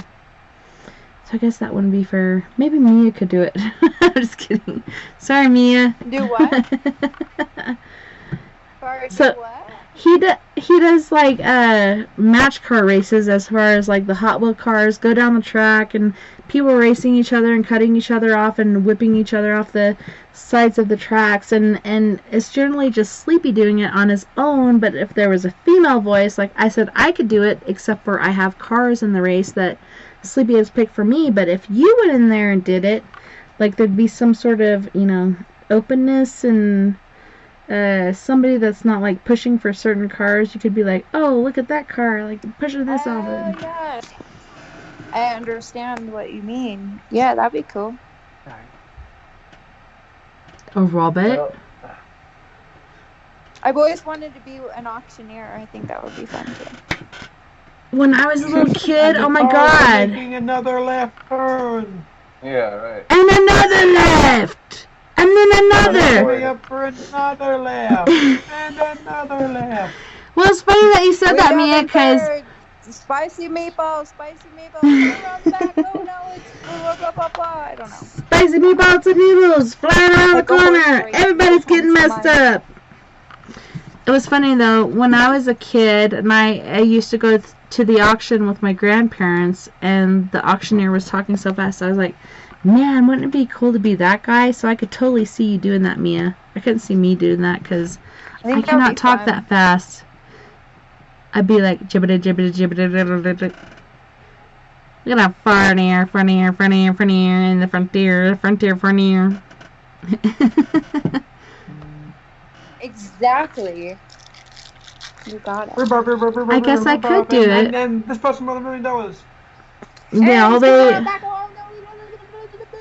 all they know is like the last 4 words, and everybody's like, me. No, not me. Me, not me.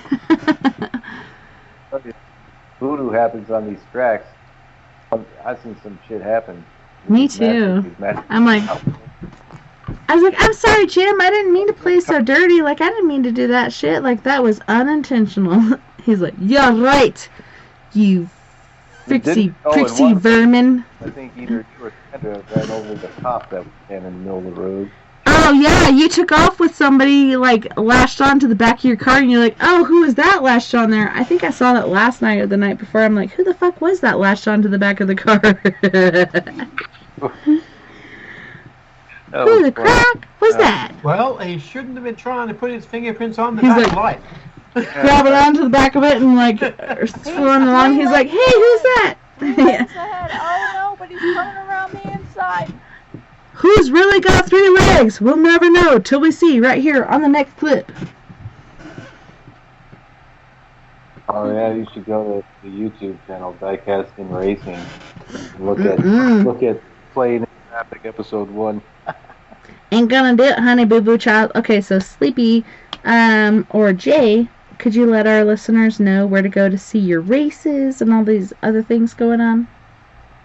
Yes, it's Diecasting Racing.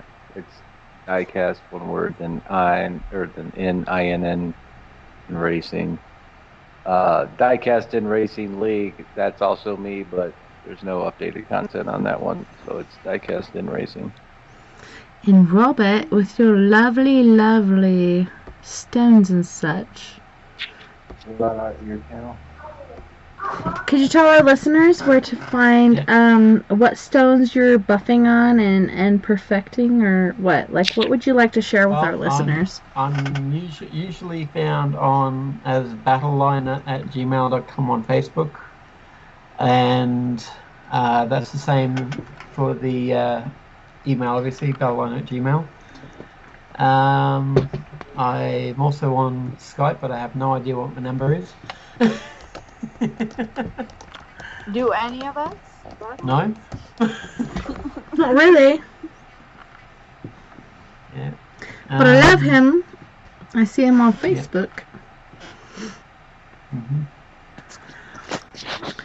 Man, when you were doing that stone, it wasn't last week, but I think the week before, and it had those, like, pyramidal sigils or whatnot inside the stone. I'm like, that is not natural. And you're like, yes, indeed it is. I'm like, wow, that's natural. And that's pretty crazy, because it's so beautiful. Like, it's the green with the purple pyramids, and oh my god, it was so beautiful. Yeah, the fluorite.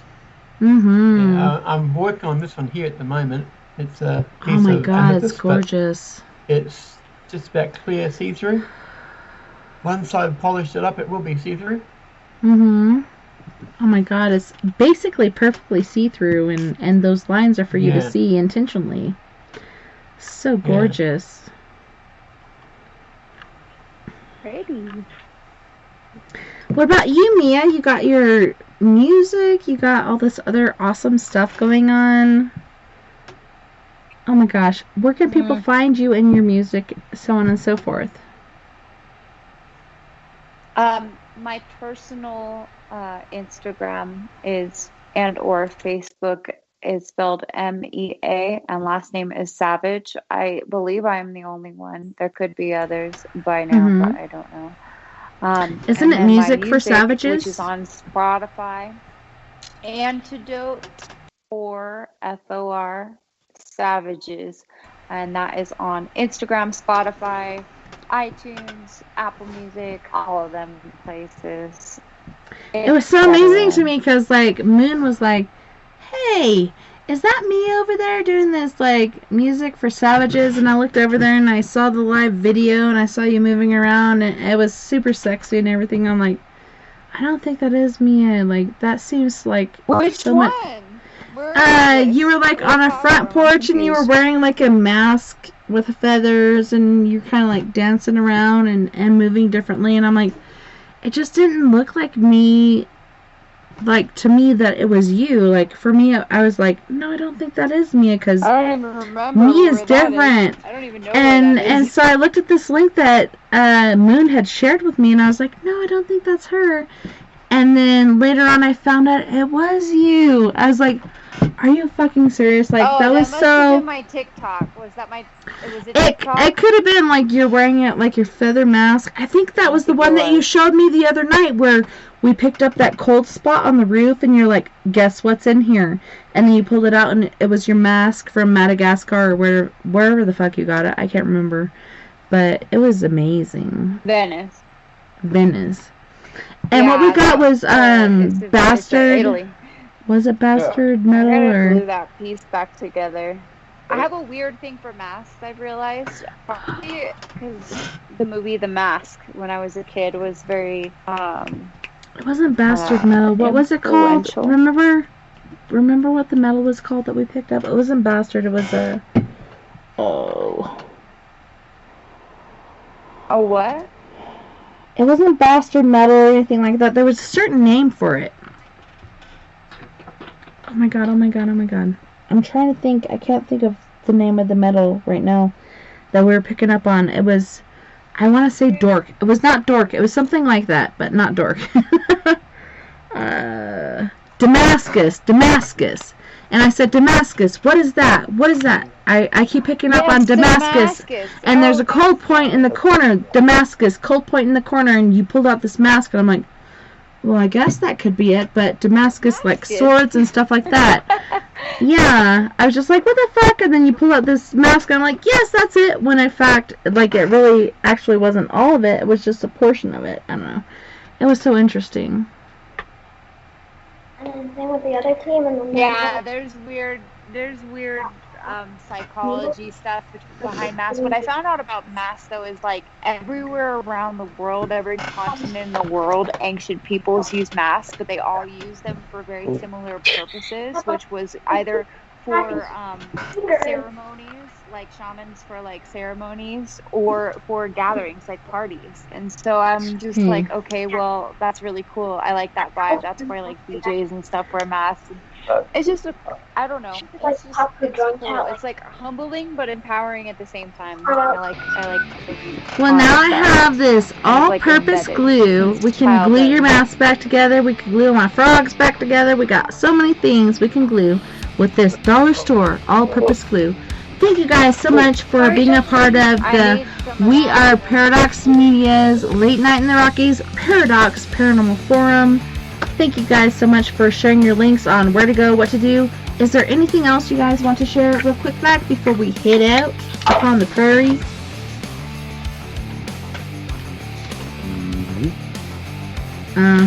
Okay. Peppermint candies, those ones that melt in your mouth. Oh yes, and not in your hands.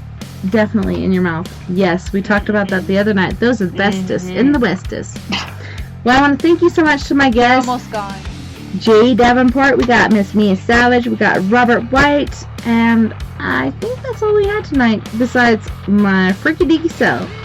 Thank you guys so much for joining us tonight on Late Night in the Rockies. It was a pleasure having you. And thank you to our friends on We Are Paradox Media's Late Night in the Rockies on Facebook, Spreaker, Twitter, Periscope, iHeartRadio, and wherever else beyond the Omniverse you are listening tonight. I can't wait to do it again tomorrow night when I don't even know what the fuck I'm doing tomorrow night. Maybe it's me and somebody else joining me. We'll see what happens then. We're supposed to have Mr. Bill Hauser on Ghost Bucks Live, but we've got some fiber optic issues going on. He's going to get some much better internet going on. But you guys, don't forget, we are all in this together. Together we can make the world a little better. And together, my friends, we are Paradox Media, because without you, there is no us. Night night, love and light. Until next time, take care of my ears. Have a wonderful rest of your weekend. And I will see you back here. Same time, same bat place.